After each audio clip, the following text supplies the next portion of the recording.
నందీశ్వరుడు నిరంతర శివదర్శనంలో ఉంటాడు. అందుకే నంది చెయ్యని దర్శనం మొదట ఎవ్వరూ చేయకూడదు. మీరు ఇప్పటికీ శ్రీశైలాది క్షేత్రములకు వెడితే సుప్రభాతం చదువుతారు. ప్రాతస్మరామి గణనాథ మనాథ బంధుం సింధూరపూర పరిశోభిత గండ యుగ్మం ఉద్దండ విఘ్న పరిఖండన చండ దండ మాఖండలాది సురనాయక బృంద వంద్యం అని సుప్రభాతం అంతా చదివేసిన తర్వాత తెర తీస్తారు. పరాకు చెప్తారు, పక్కకుండండి పక్కకుండండి, ముందు నంది చూడాలి, పక్కకుండండి అని చెప్తారు. నందీశ్వరుడు మొట్టమొదట శివదర్శనం చెయ్యాలి, తర్వాతనే మనం చెయ్యాలి. నందికి శివుడికి మధ్యలోంచి వెళ్ళకూడదు. అటువంటి బసవయ్య ఆయన ప్రథమ దర్శనం చేస్తూ ఉంటాడు. ఒక్కొక్కచో నంది ఎంత అనుగ్రహాన్ని ఇచ్చేస్తాడంటే ఇక పునర్జన్మ లేకుండా కూడా చెయ్యగలడు. నందీశ్వరుడు అన్న పేరుతో శివపరివారంలో ఆయన ప్రధానుడై ఆయన అనుగ్రహం లేకపోతే శివదర్శనము కాదు. ఇది నందీశ్వరుడు పొందినటువంటి వరం. అందుకే నేను శివాలయానికి వెడతానండి, వాహనమే కదండి, నేను శివలింగాన్ని దర్శనం చేస్తానండి అంటే కుదరదు. అందుకే నందీశ్వరుణ్ణి మీరు గమనించండి, ఆయన ఆనందమంతా ఎక్కడుంటుంది అంటే శివదర్శనంలోనే ఉంటుంది. ఎప్పుడూ శివలింగం వంక చూస్తూ ఉంటాడు. శివలింగం అంతరాలయంలో ఉంటుంది, నంది బయట ఉంటాడు. ఎండ రానివ్వండి, నందిని ఒక్కొక్కసారి మీరు వేసవి కాలంలో వెళ్ళి సాయంకాలం ప్రదోష సమయంలో ముట్టుకుంటే వేళ్ళు కాల్తాయి, అంత వేడిగా ఉంటుంది మూర్తి. కానీ ఇంత వేడిగా ఉందని ఆయన తల కదపడు. పెద్ద వాన పడనివ్వండి, కదపడు. భక్తి ఎక్కువైపోయి కార్తీక మాసంలో నంది తోక కింద దీపం పెట్టనివ్వండి, ఆయన కదలడు. ఆయన ఎప్పుడూ పరమశివుణ్ణే చూస్తుంటాడు. శివుని వైపు దృష్టి పెడతాడు, ప్రపంచానికి పృష్ఠభాగం ఇస్తాడు. ప్రపంచంతో సంబంధం లేదు, ఆయనకి ఎప్పుడూ శివదర్శనమే. ఆ శివదర్శనంలో పొంగులు వారిపోతూ ఉంటాడు. అంతటి అద్భుతమూర్తి కనుకనే శైవాగమంలో ఒక విశేషం ఉంది. త్రయోదశి తిథి పరమశివుడి పరంగా చాలా అద్భుతమైనటువంటి తిథి. త్రయోదశి నాడు శివలింగానికి చేసేటటువంటి అభిషేకం ఎంత గొప్పగా చేస్తారో, ఉభయపక్షములలోనూ త్రయోదశి తిథి నాడు నందీశ్వరుడికి కూడా అంత గొప్పగానూ అభిషేకం చేస్తారు. నందీశ్వరుడికి అభిషేకం చేసినటువంటి కారణం చేత సమస్తమైనటువంటి అశాంతి ఉపశమిస్తుందని, సమస్తమైనటువంటి కళ్యాణములు అబ్బుతాయని, మనుష్యులకు కావలసినటువంటి ఈప్సితములు సిద్ధిస్తాయని మనకి శాస్త్రవాక్కు. అందుకే శివదర్శనం ఎంత గొప్పదో, శివలింగాభిషేకం ఎంత గొప్పదో, నందీశ్వరుడికి చేసేటటువంటి అభిషేకము కూడా తత్తుల్యము, అంత గొప్పది.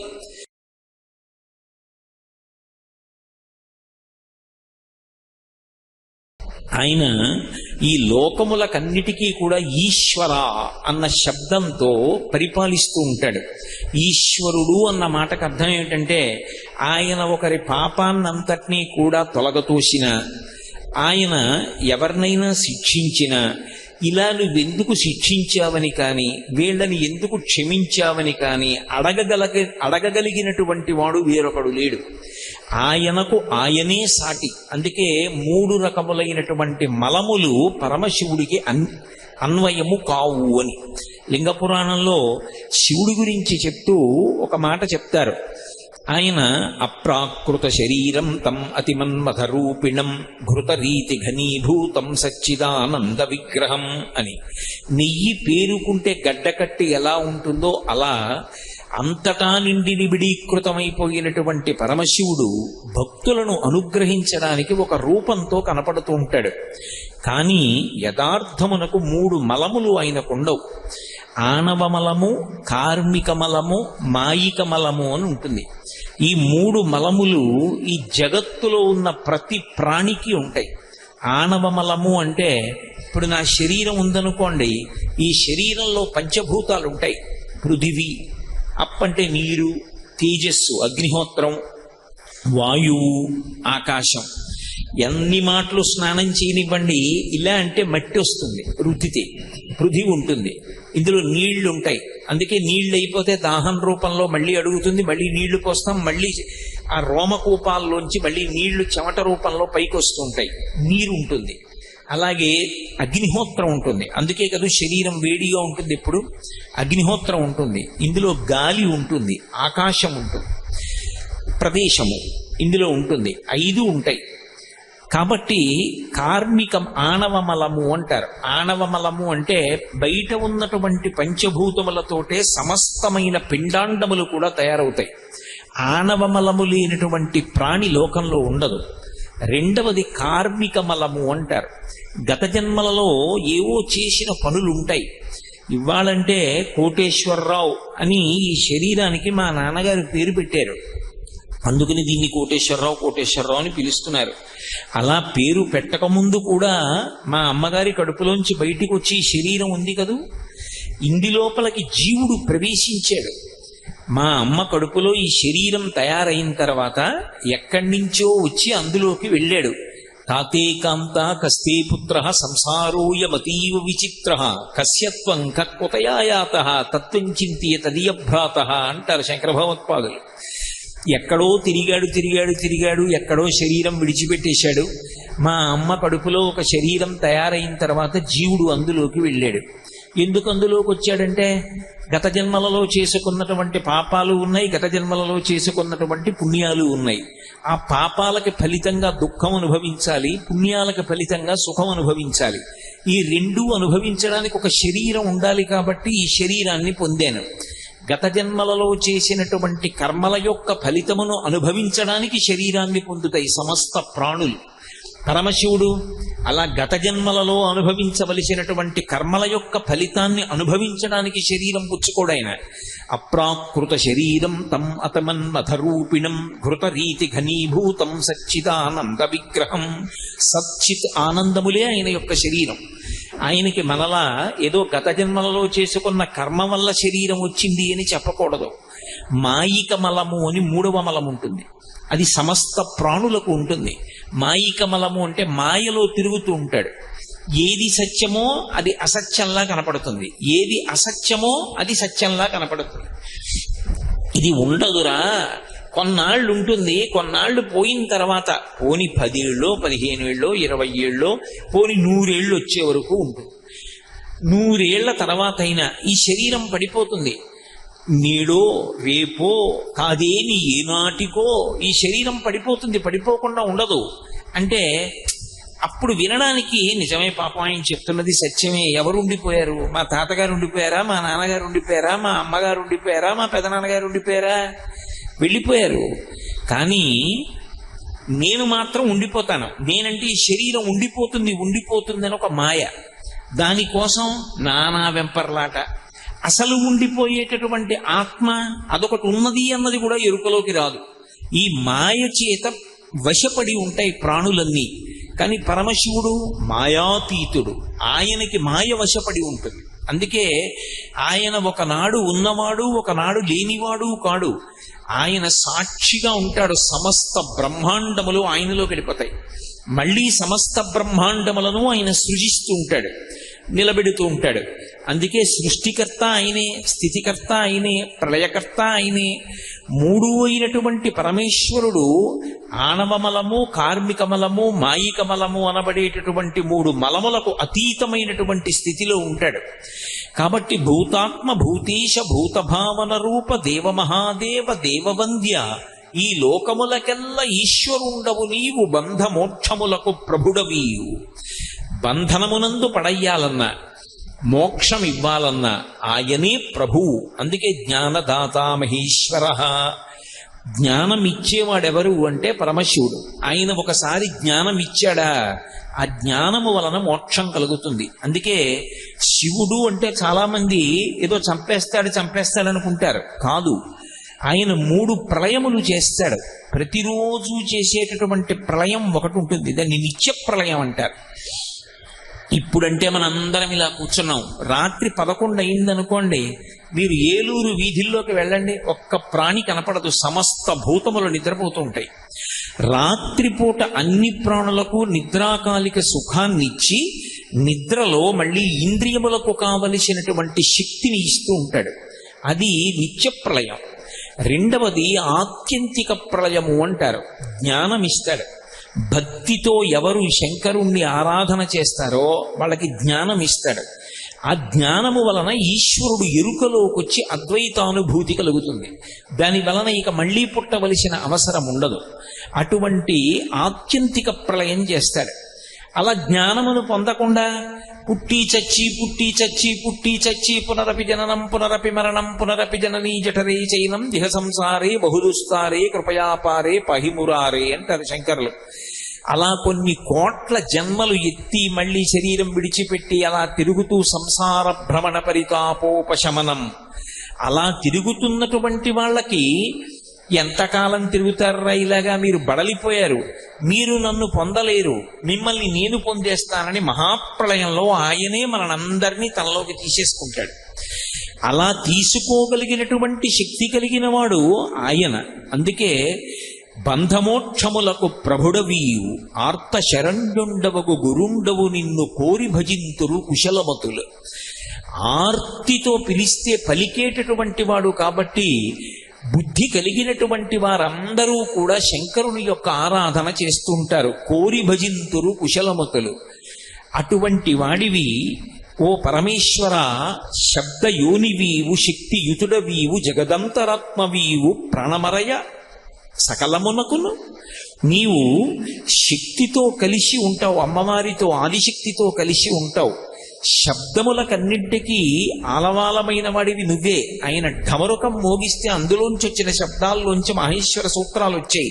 సమస్త శబ్దరాశి పుట్టింది. శబ్దములన్నీ కూడా నీ నుండి ఉత్పన్నమయ్యాయి. కాబట్టి సమస్తమైనటువంటి జగత్తుకు మూలభూతమైనటువంటి వాడివి నువ్వు. పైకి చూస్తే ఒక రూపంతో కనపడతాడు. ఎందుకు అలా కనపడతాడు అంటే 63 లీలామూర్తులు పొందాడయ. ఒకటి కాదు, ఇదే శంకరుడు అని చెప్పడానికి ఉండదు. 63 లీలామూర్తులు ఉంటాయి. ఎందుకు 63 రూపాలు పొందాడు అంటే భక్తులను అనుగ్రహించడానికి ఒక్కొక్కసారి ఒక్కొక్క రూపాన్ని ఆయన పుచ్చుకున్నాడు. మీకు నేను ఒక ఉదాహరణ చెప్పాలంటే, ఒకసారి బ్రహ్మగారు అడిగారని అర్ధనారీశ్వర స్వరూపాన్ని పొందాడు. ఎడం పక్క సగ భాగం పార్వతీదేవికిచ్చి స్త్రీ పురుషులిద్దరూ కలిసినటువంటి శరీరంగా నిలబడ్డాడు. ఒకప్పుడు శ్రీ మహావిష్ణువు పరమశివుని యొక్క శరీరంలో సగ భాగం కావాలని కోరుకున్నారు. వన్నే ఏనుగుతోలు దుప్పటము భువా కాలకూటంబు చేగిన్నే బ్రహ్మకుపాల ముగ్రమగు భోగే కంఠహారంబు నిన్నీలాగున నుండియున్ తెలిసియున్ నీ పాద మూలంబునం చేర్చెన్ నారాయణుడు ఇట్లు పానసమునన్ శ్రీకాళహస్తీశ్వర అంటాడు దుర్జటి. శ్రీ మహావిష్ణువు శంకరుని యొక్క శరీరంలో సగభాగం కావాలి అని తపస్సు చేస్తే ఆయనకి సగభాగం ఇచ్చాడు. హరిహరమూర్తి అని ఒక అవతారం వచ్చింది. ఊర్ధ్వతాండవమూర్తి అని ఒక రూపం వచ్చింది. భిక్షాటనమూర్తి అని ఒక రూపం వచ్చింది. భైరవమూర్తి అని ఒక రూపం వచ్చింది. 63 లీలామూర్తులు పొందాడు. ఎవరి కొరకు? భక్తులను అనుగ్రహించడానికి చూపించాడు. అసలు తత్వతః ఆయన యొక్క రూపం అది ఈ కంటితో చూడడానికి వీలైన రూపం కాదు, జ్ఞానము చేత అర్థం చేసుకోవడానికే పనికొస్తుంది. ఇలా ఉంటుంది అన్నాను అనుకోండి, దాన్ని బొమ్మ గీసి చూపించడానికి కుదరదు. దాన్ని ఏ చిత్రకారుడు బొమ్మ గీయలేడు, ఏ ఛాయాచిత్రకారుడు దానిని బంధించలేడు.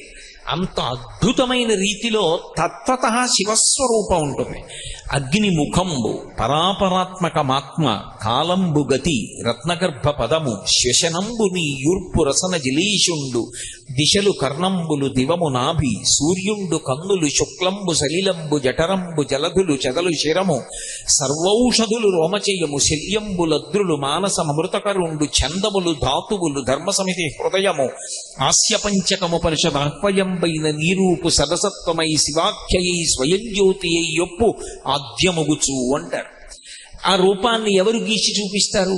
అగ్ని ముఖంబు. పంచభూతాలలో అగ్నిహోత్రం ఆయనకి ముఖంగా ఉంటుంది. పరాపరాత్మకమాత్మ, జీవబ్రహ్మలు రెండూ కలిసిపోయినటువంటి స్థితి ఆయన ఆత్మ. కాలంబు గతి, ఆయన అడుగు తీసి అడుగు వేస్తే అది కాలం.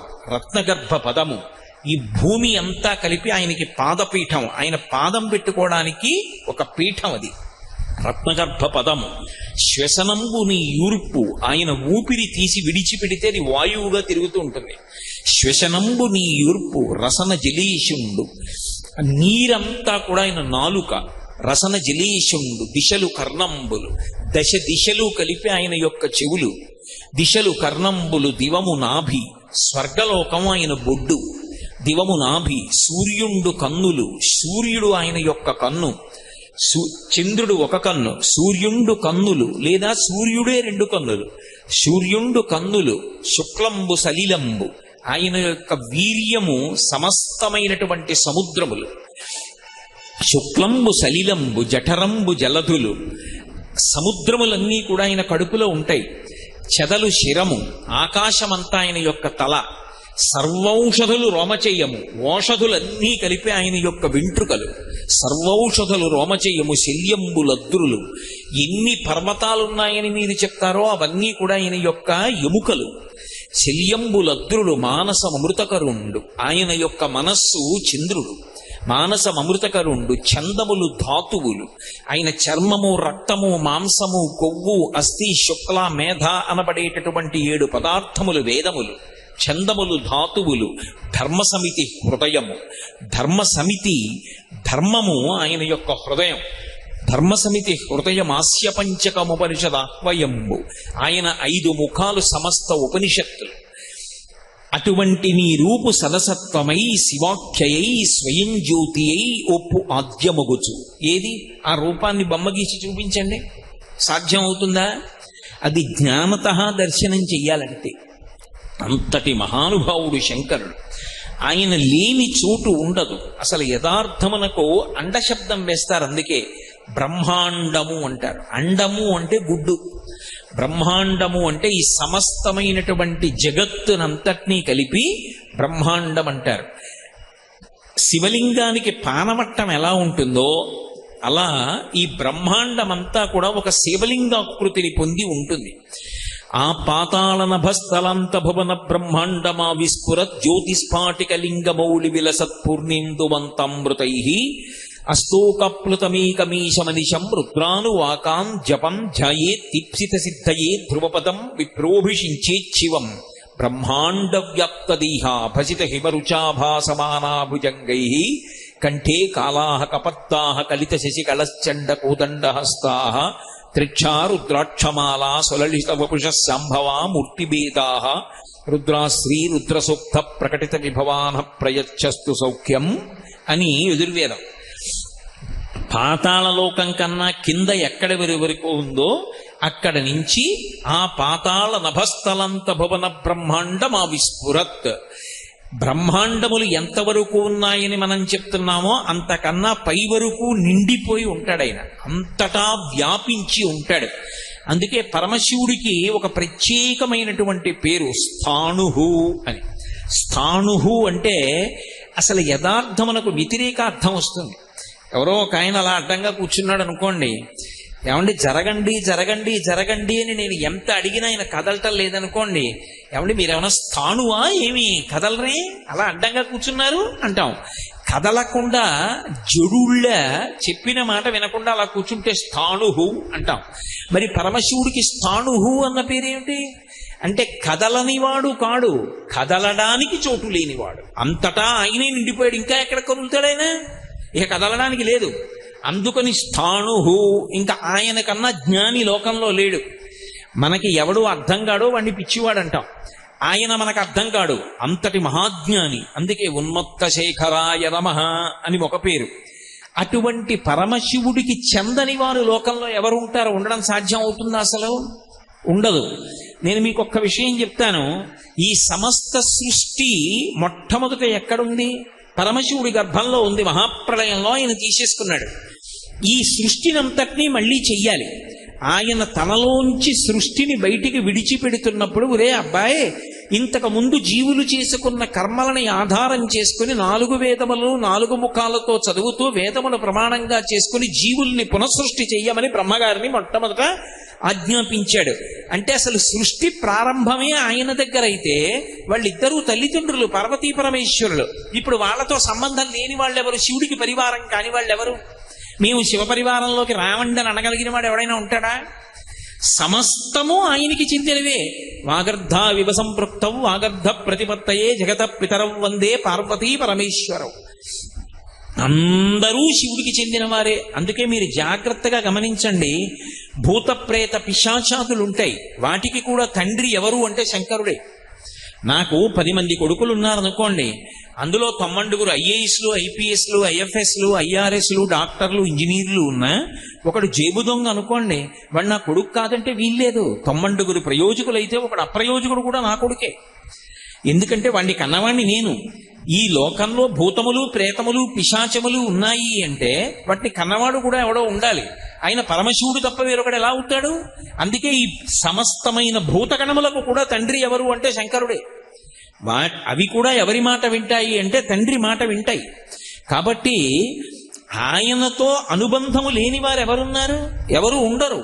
అందుకే శంకరాచార్యుల వారు కాశీ పట్టణానికి వెడితే అన్నపూర్ణమ్మ దగ్గరికి వెళ్ళి మాతాచ పార్వతీదేవి పితాదేవో మహేశ్వర బాంధవా శివభక్తాశ్చ స్వదేశో భువనత్రయం అన్నారు. మా అమ్మ పార్వతీదేవి, మా నాన్నగారు పరమశివుడు. భక్తులందరూ శివ అని నేను అన్నప్పుడు విష్ణువు కాదు అని మీరు అర్థం చేసుకోకూడదు. శివుడికి విష్ణువుకి మధ్య భేదం ఎప్పుడూ చూడరాదు. అందుకే సంధ్యావందనం చేసినా సరే మొట్టమొదట అడిగేది ఏమిటి అడుగుతామంటే శివస్య హృదయం విష్ణోశ్చ హృదయం శివ. శివుని యొక్క హృదయం విష్ణువు, విష్ణువు యొక్క హృదయము శివుడు. నా బుద్ధి ఎన్నడూ శివకేశవుల మధ్య భేదమును పాటించకుండుగాక అని అడుగుతాం. నేను శివభక్తాశ్చ అన్నప్పుడు విష్ణుభక్తాశ్చ అని కూడా దానికి అర్థం.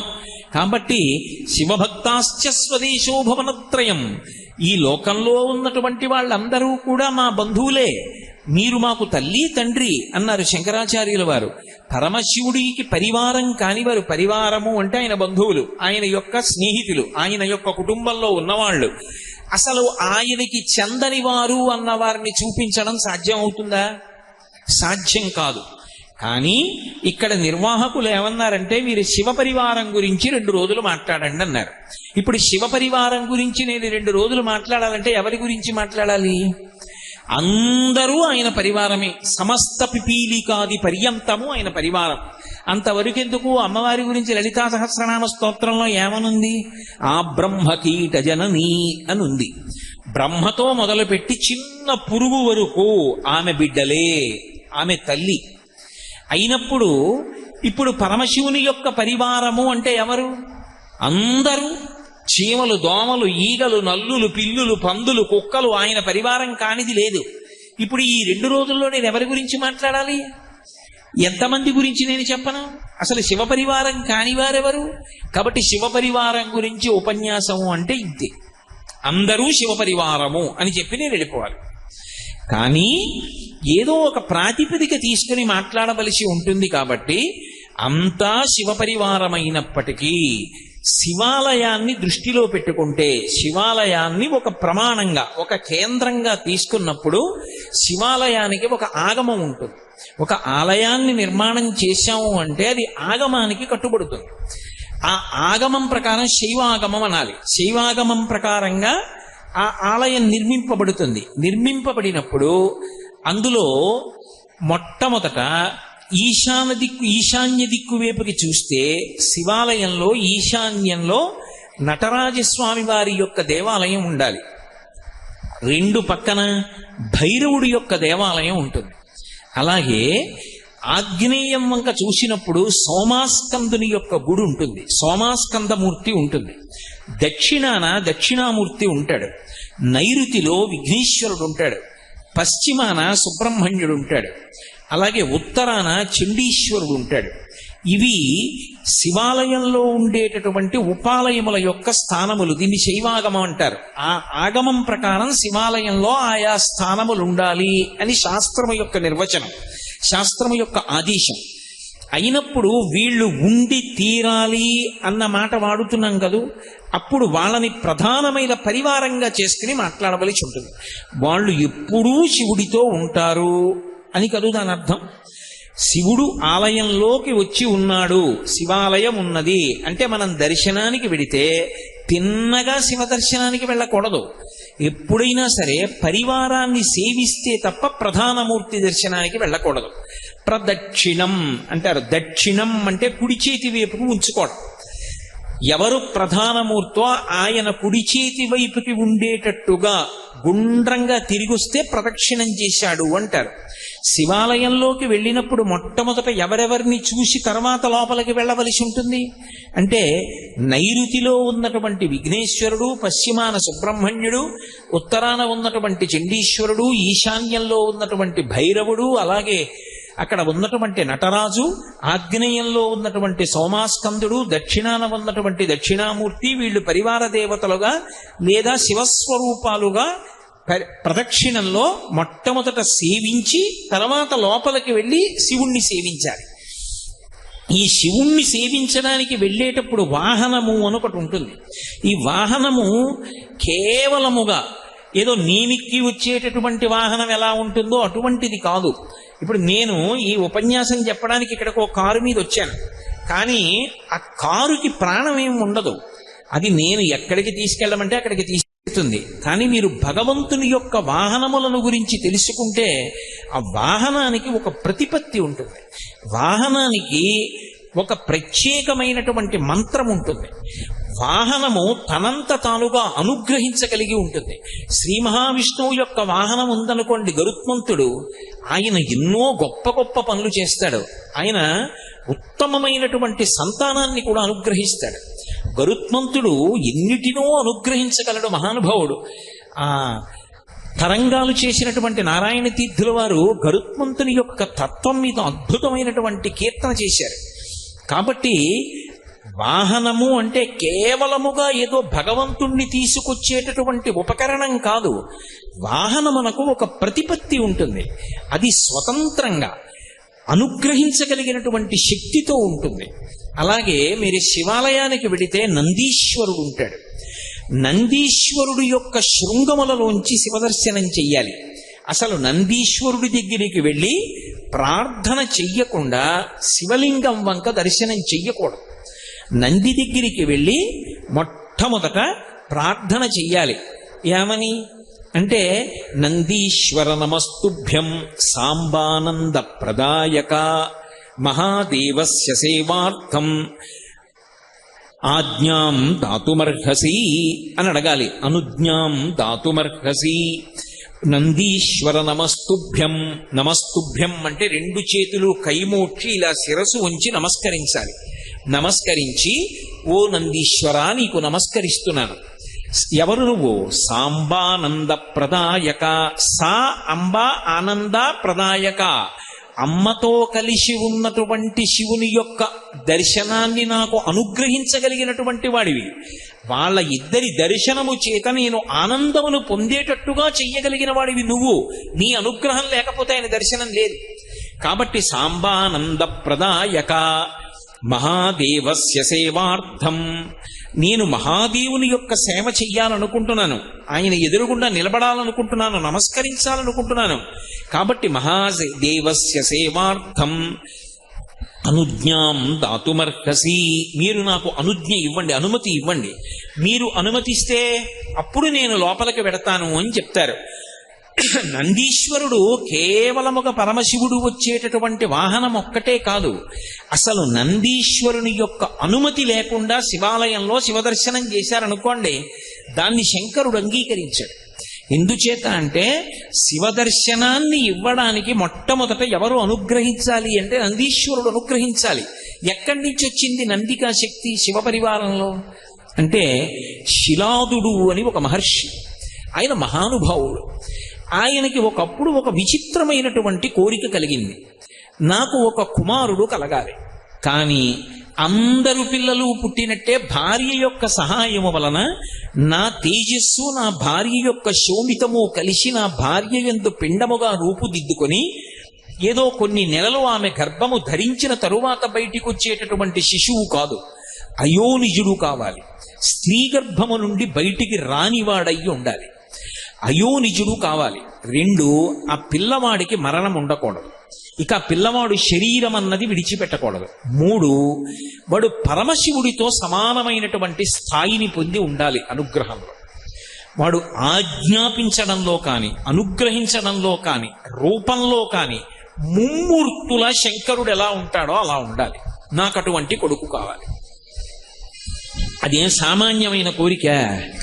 అటువంటి పిల్లవాణ్ణి పొందాలనుకున్నాడు. దేవేంద్రుడి గురించి ఘోరమైనటువంటి తపస్సు చేశాడు.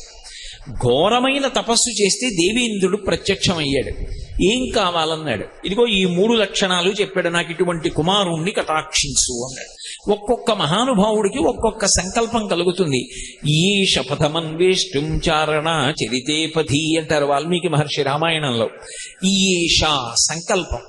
ఒక మనిషిలో వచ్చినటువంటి ఒక సంకల్పం, ఆ సంకల్పాన్ని గట్టిగా నిలబెట్టుకోగలిగిన వాడెవరో వాడు మహాత్ముడు అవుతాడు. నేను డాక్టర్ అవుతానండి అనుకున్న వాళ్ళందరూ డాక్టర్ అవరు. నేను డాక్టర్ అవ్వాలి అని కోరిక పుట్టడం చాలా గొప్ప.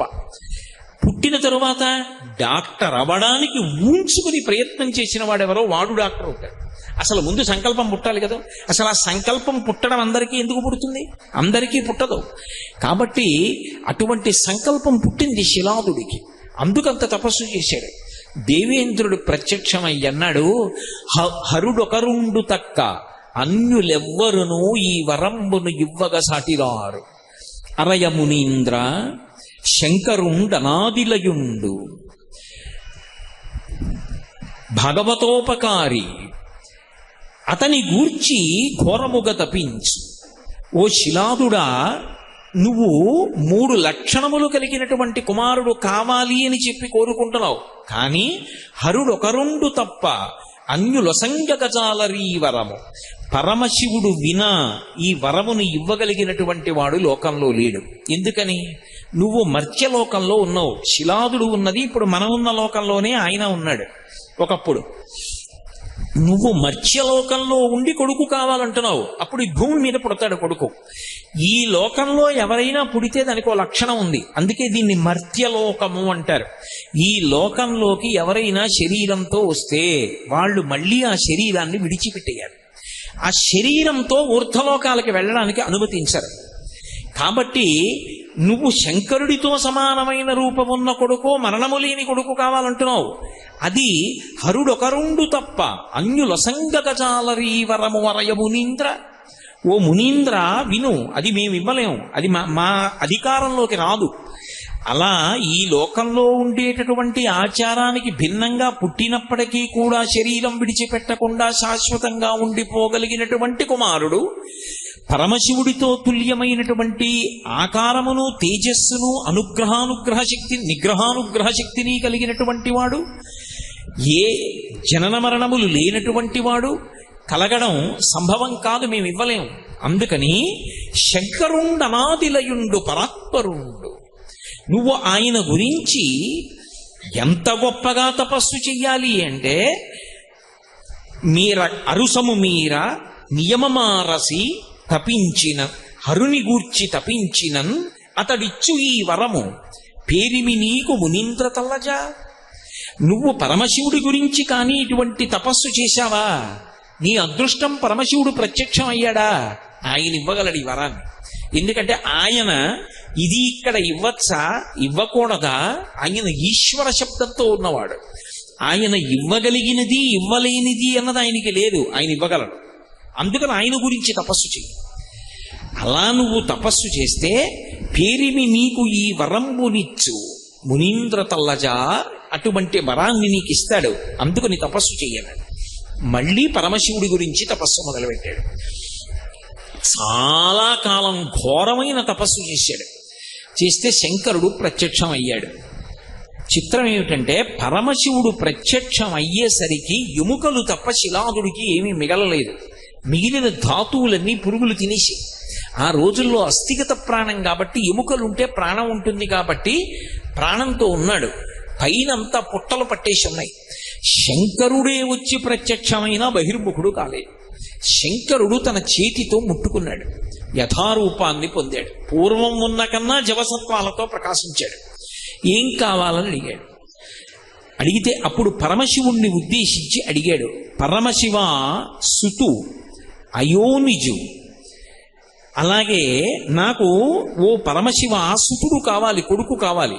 వాడు అయోనిజుడు కావాలి. వాడు ఆడదాని కడుపులో పెరిగి పెద్దవాడై 9 నెలలో 12 నెలలో పూర్తయిపోయిన తరువాత బయటికి వచ్చేటటువంటి యోని సంభవుడైనటువంటి వాడు కాకూడదు. అలాగే వాడికి జరామరణములు ఉండకూడదు. అటువంటి 3 లక్షణములు ఉన్నవాడై ఉండాలి. దానికి తోడు నీకు చోకకువానిన్, నీతో సమానమైనటువంటి వాడు అయి ఉండాలి. నిగ్రహానుగ్రహ శక్తిలో నీ అంత తేజస్సు ఉండాలి. చూస్తే ముమ్మూర్తుల నీలాగే ఉండాలి. శివుడెవరో నందెవరో తెలియకూడదు. అలాంటి కొడుకునివ్వాలి. అలాంటి కొడుకుని నాకు కటాక్షించు. అలాంటి కొడుకుని నాకు ఇస్తే అప్పుడు నేను కృపతో నాకిమ్మో మురిషద, నువ్వు కాని దయతో నాకు అటువంటి కొడుకునిచ్చావా మురిసిపోతాను. సర్వలోక వంద్యపదాబ్జ, సర్వలోకముల చేత నమస్కరింపబడేటటువంటి పాదపద్మములు కలిగినటువంటి పరమశివ, నువ్వు అనుగ్రహించాలనుకుంటే నాకు అదిగో అటువంటి కుమారుణ్ణి కటాక్షించాలి.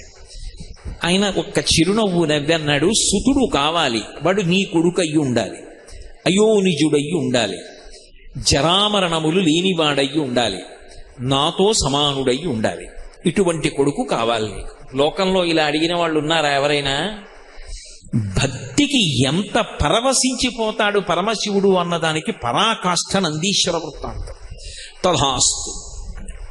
ఇప్పుడు అయోనిజుడు కదు పుట్టాలి, భార్య కడుపులోంచి వచ్చేవాడు కాకూడదు. శిలాదుడు సంతోషించాడు, వెళ్ళిపోయి ఆయన ఒక యజ్ఞాన్ని సంకల్పం చేసి యజ్ఞం చేస్తున్నాడు. ఆ యజ్ఞం చేస్తూ ఉండగా ఆ యజ్ఞకుండంలోంచి అకస్మాత్తుగా అగ్ని 1000 సార్లు దాని కాంతి పెరిగిపోతే ఎలా ఉంటుందో అంత కాంతితో ఒక బాలుడు పైకి లేచాడు. లేచి యజ్ఞకుండంలోంచి బయటికి వచ్చాడు. ఓ శివానుగ్రహంతో నాకు ఈ కుమారుడు కలిగాడన్నాడు. వాడికి ఉపనయనం చేశాడు, వేద విద్య అంతా నేర్పించాడు, పెరిగి పెద్దవాడు అవుతున్నాడు. పరమశివుడు చిన్న పరీక్ష పెట్టాలనుకున్నాడు. మహర్షుల్ని పంపించాడు. ఆ మహర్షులు ఆశ్రమానికి వెళ్ళి అన్నారు, పరమశివుడు చెప్పిన మాట నువ్వు సరిగ్గా వినలేదు. ఈ పిల్లవాడు అల్పాయుర్దాయం, ఎక్కువ కాలం బ్రతకడవు. ఈ పిల్లవాడు ఆయుర్దాయం అయిపోయింది, ఇంకా కొద్ది రోజులే ఉంటాడన్నాడు. శిలాదుడు ఘోరును ఏడ్చాడు. ఈ పిల్లవాడు అన్నాడు, నాన్నగారు దేనికి ఏడుస్తున్నారు?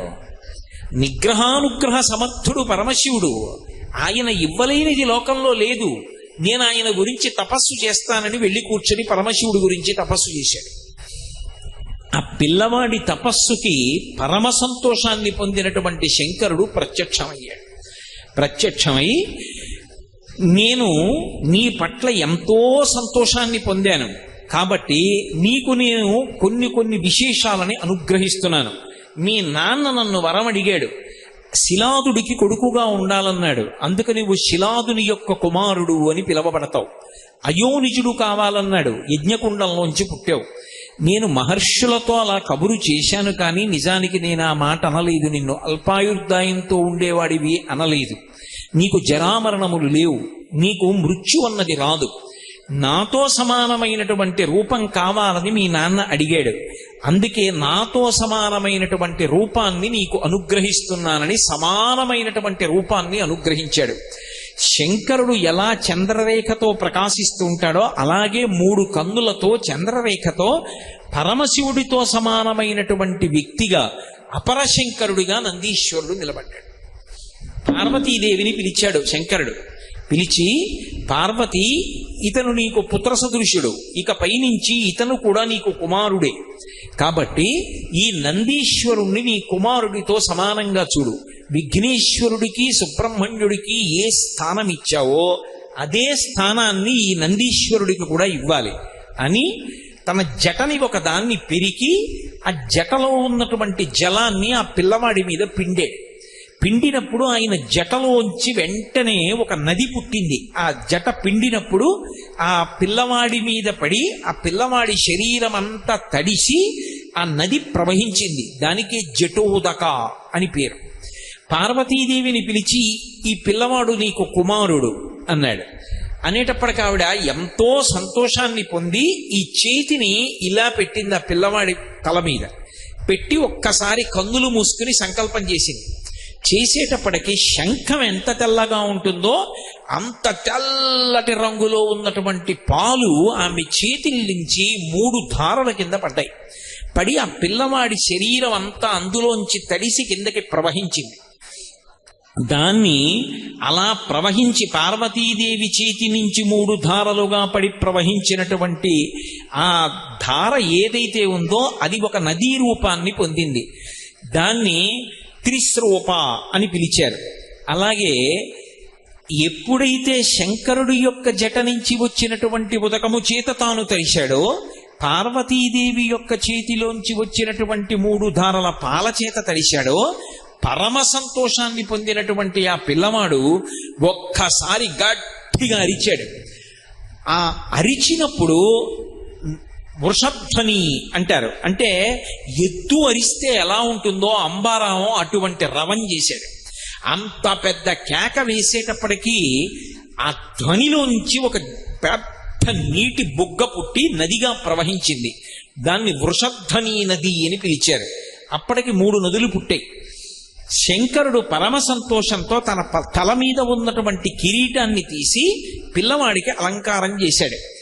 ఇంతకాలం పరమశివుడి తల మీద అలంకారం చెయ్యబడినటువంటి స్వర్ణ కిరీటాన్ని తీసి ఈ పిల్లవాడి తల మీద పెట్టేటప్పటికీ ఆయన తలలో ఉన్నటువంటి గంగధారతో కూడుకున్నటువంటి ఆ కిరీటంలో ఉన్నటువంటి బంగారంతో కూడుకున్న జలం పిల్లవాడి శరీరం నుంచి కిందకి నదిగా ప్రవహించింది.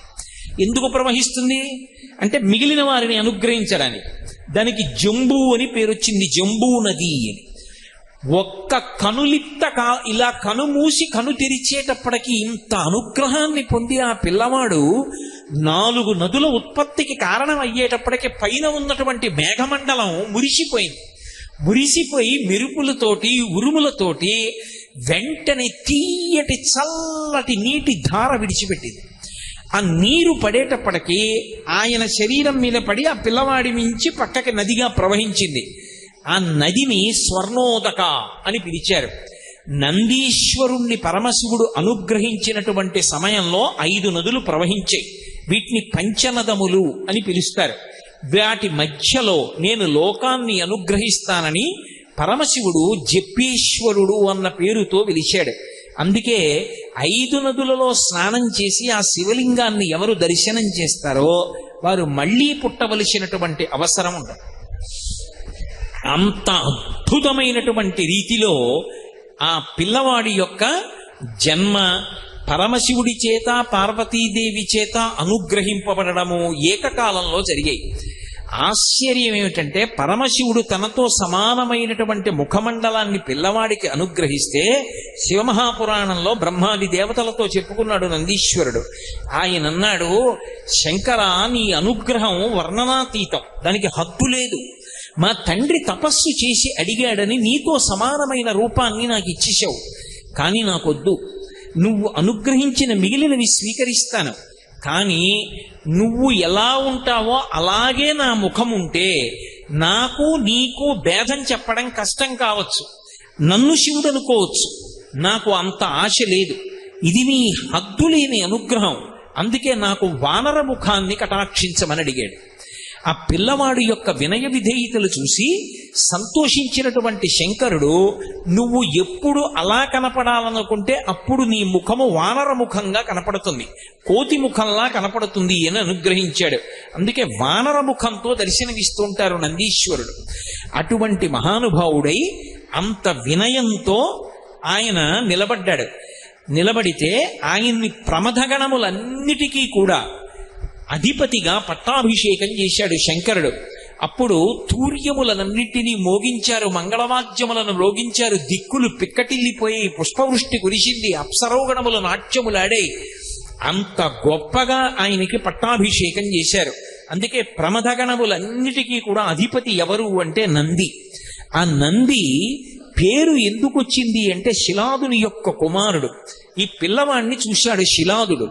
చూసి నందుడౌట చేసి నంది ఎనుచు నామకరణంబొనర్చి వివిధార్థ సంచయంబు నిన్ని అర్ధులైన వారికిచ్చి తనియ చేయుచు ముదంబున తనరుచుండే అన్నారు సింహమహాపురాణంలో. ఆ శిలాదుట్ట పిల్లవాడి వంక చూశాట. ఉరే, శిలాదుని యొక్క కుమారుడు అని చెప్పబడతావు, ఎంత గొప్ప కొడుకువిరా అని ఆ పిల్లవాడి ముఖం చూసేటప్పటికీ ఆ తండ్రిలో ఎంత ఆనందం వచ్చేసిందోట. నాలో ఉండిపోయిన ఇంత ఆనందం, నా కోరిక తీరింది, పరమశివుడితో సమానమైనటువంటి కొడుకుని నేను కన్నానన్న ఆనందానికి కారణమై రాశీభూతమై సాకారముగా నా ఎదుట నడిచి వచ్చావు కాబట్టి, నా కోరిక తీర్చావు కాబట్టి కొడుకుని నందనుడు అని పిలుస్తారు. తండ్రి ఆనందమునకు కారణమవుతాడు కాబట్టి కొడుకు నందనుడు. ఎంత మంది ఉండనివ్వండి, తండ్రి మనసు కొడుకు కోసం కొట్టుకుంటుంది. అందుకే కొడుకుని నందన అన్న శబ్దంతో పిలుస్తారు. ఎందుకు పిలుస్తారు అంటే, ఎవరికి ఆనందం ఇస్తాడు అంటే తండ్రికి ఆనందం ఇస్తాడు. తండ్రికి సంతోషం ఎక్కడ అంటే కొడుకుని చూస్తే. ఎంత కష్టంలో ఉండనివ్వండి, ఆ కొడుకుని ఒకసారి కౌగిలించుకున్నాడు అనుకోండి తండ్రి, అంత కష్టాన్ని మరిచిపోతాట. పుత్రగాత్ర పరిష్వంగా అంటారు. ఆ కొడుకుని కౌగిలించుకోవడంలో తండ్రి అంత ఆనందాన్ని పొందుతాడు. సామాన్యంగా లోకంలో ఉండేటటువంటి పిల్లల్ని చూసినంత మాత్రం చేతనే తండ్రులంతా పొంగిపోతే కొడుకులందరికీ నందనులని పేరు వచ్చింది. అందుకే యశోదానందనుడు, నందనందనుడు, కైకేయీ నందనుడు, దశరథనందనుడు నందన శబ్దంతో వేస్తారు. ఎందుకంటే వీళ్ళందరికీ ఆనందం ఇచ్చిన వాడని. మరి అటువంటిది లోకంలో ఉన్నటువంటి పిల్లల కన్నా కూడా భిన్నమైనటువంటి రీతిలో అయోనిజుడైనటువంటి శుతుడు, జరామరణములు లేనివాడు, పరమశివుడితో తుల్యమైన వాడు కావాలి నాకు కొడుకని నేను ప్రార్థన చేస్తే, నువ్వు మళ్ళీ తపస్సు చేసి పరమశివుని యొక్క అనుగ్రహాన్ని పొంది 5 నదులు పుట్టడానికి కారణమై పార్వతీ పరమేశ్వరుల చేత అనుగ్రహింపబడి ప్రమదగణాధిపత్యాన్ని పొంది నువ్వు నడిచి వస్తుంటే, పరమశివుడికి వాహనంగా అంగీకరింపబడితే నిన్ను చూసి నేనెంత మురిసిపోతాను. నా ఆనందమునకంతటికీ నువ్వు కారణమయ్యావు కాబట్టి నీకు నంది అని పేరు పెడుతున్నానన్నాడు. నందుడౌట చేసి నంది అనుచు నామకరణం బొనర్చే, అందుకని నంది అని పేరు పెట్టాడు. ఈశ్వరుడితో సమానమైన శక్తి ఉన్నవాడు కాబట్టి ఈశ్వర శబ్దం పక్కన చేరింది. నందీశ్వరుడు అని పిలుస్తారు. ఈశ్వర శబ్దం మిగిలిన వాళ్ళకి అన్వయం కాదు. మీరు అందుకే చూడండి, తెలియక కొంతమంది శనీశ్వరుడు అంటూ ఉంటారు. శనీశ్వర అన్న మాట లేదు. గ్రహములలో ఏ గ్రహమునకు కూడా ఈశ్వరత్వం లేదు. గ్రహములు ఫలితాల్ని ఇచ్చేటప్పుడు భగవంతుని యొక్క శాసనాన్ని బట్టి అనుగ్రహిస్తాయి. భగవంతుడు కూడా ఓ గ్రహాన్ని నువ్వు ఇలా ఫలితం ఇవ్వవద్దు అంటే గ్రహం ఊరుకోవాలంతే. శనీశ్వరుడు అన్న మాట లేదు. శనైశ్చరుడు, శనైహి చరహ. ఆయన మెల్లమెల్లగా నడుస్తాడు. అందుకే జాతకంలోకి వస్తే ఎక్కువ కాలం నడుస్తాడు. అందుకని శనైశ్చరుడు, శనీశ్వరుడు లేదు. కానీ నందీశ్వరుడు, ఎందుకంటే ఈశ్వరుడితో తుల్యమైన వాడు కాబట్టి నందీశ్వర అని పేరు వచ్చింది. మన అదృష్టం ఏమిటంటే ఆ నందీశ్వరుడు తపస్సు చేసినటువంటి భూమి ఏది ఉన్నదో అదే నంది మండలము అన్న పేరుతో పిలవబడింది. ఇప్పటికీ మనం శ్రీశైలం పెడితే శ్రీశైలానికి చాలా దగ్గరలో నంద్యాల అని ఇప్పుడు పిలవబడుతోంది. అది నంద్యాల కాదు, అసలు నందుల యొక్క ఆలయముల వరుస ఉన్నటువంటి ప్రదేశం కాబట్టి నందుల ఆలయ ఆవళి, నందులకు ఆలయములు ఎన్నో ఉన్న ప్రదేశం అది నందుల ఆలయము. నందుల ఆలయ ఆవళి క్రమక్రమంగా నంద్యాల. ఒకప్పుడు దీని పేరు హేలాపురి, ఇప్పుడు ఏలూరు. ఒకప్పుడు మా ఊరి పేరు కోకనదము, ఇప్పుడు కాకినాడ. ఒకప్పుడు పీఠికాపురము, ఇప్పుడు పిఠాపురము. అలాగే ఒకప్పుడు అది నందులకు ఆలయము, ఇప్పుడు నంద్యాల. అటువంటి ఆ ప్రాంతంలో నంది మండలం ఉంది. ఎక్కడ నందీశ్వరుడు తపస్సు చేశాడో అక్కడ పరమశివుడు అనుగ్రహించి, నందికి శివుడికి భేదం ఉండకూడదని మీ తండ్రి శిలాదుడు అడిగాడు కనుక నేను అక్కడ బ్రహ్మనంది అన్న పేరుతో పెద్ద నందీశ్వర స్వరూపంతో వెలిసి ఉంటాను. ఉండి మిగిలినటువంటి నందులన్నిటినీ కూడా నేను శాసిస్తూ ఉంటాను. నంది తేజస్సు, శివ తేజస్సు ఏకీకృతమై వెలిసినటువంటి లింగస్వరూపం. అందుకే అక్కడ ఉన్నది మహానంది. ఒకానొకప్పుడు ఆ మహానంది క్షేత్రాన్నంతటినీ కూడా బాగా పునర్నిర్మాణం చేయడం కోసం పానమట్టం దగ్గర తవ్వారు. తవ్వితే గొర్రె పట్టడానికి ఎంత చోటు ఉంటుందో అంత చోటుతో కైవారం ఉంటుంది. గోరువెచ్చగా ఉంటాయి. మీరు అందుకే ఎప్పుడైనా మహానంది దగ్గర ముందు పెద్ద తటాకం ఉంటుంది. మీరు ఆ తటాకంలో దిగి స్నానం చేస్తే ఎంత నీరు వస్తుంటుందో పక్క పొలాల్లోకి వెళ్ళిపోతుంటుంది. ఎక్కడి నుంచి వస్తోంది ఎవరికి తెలియదు.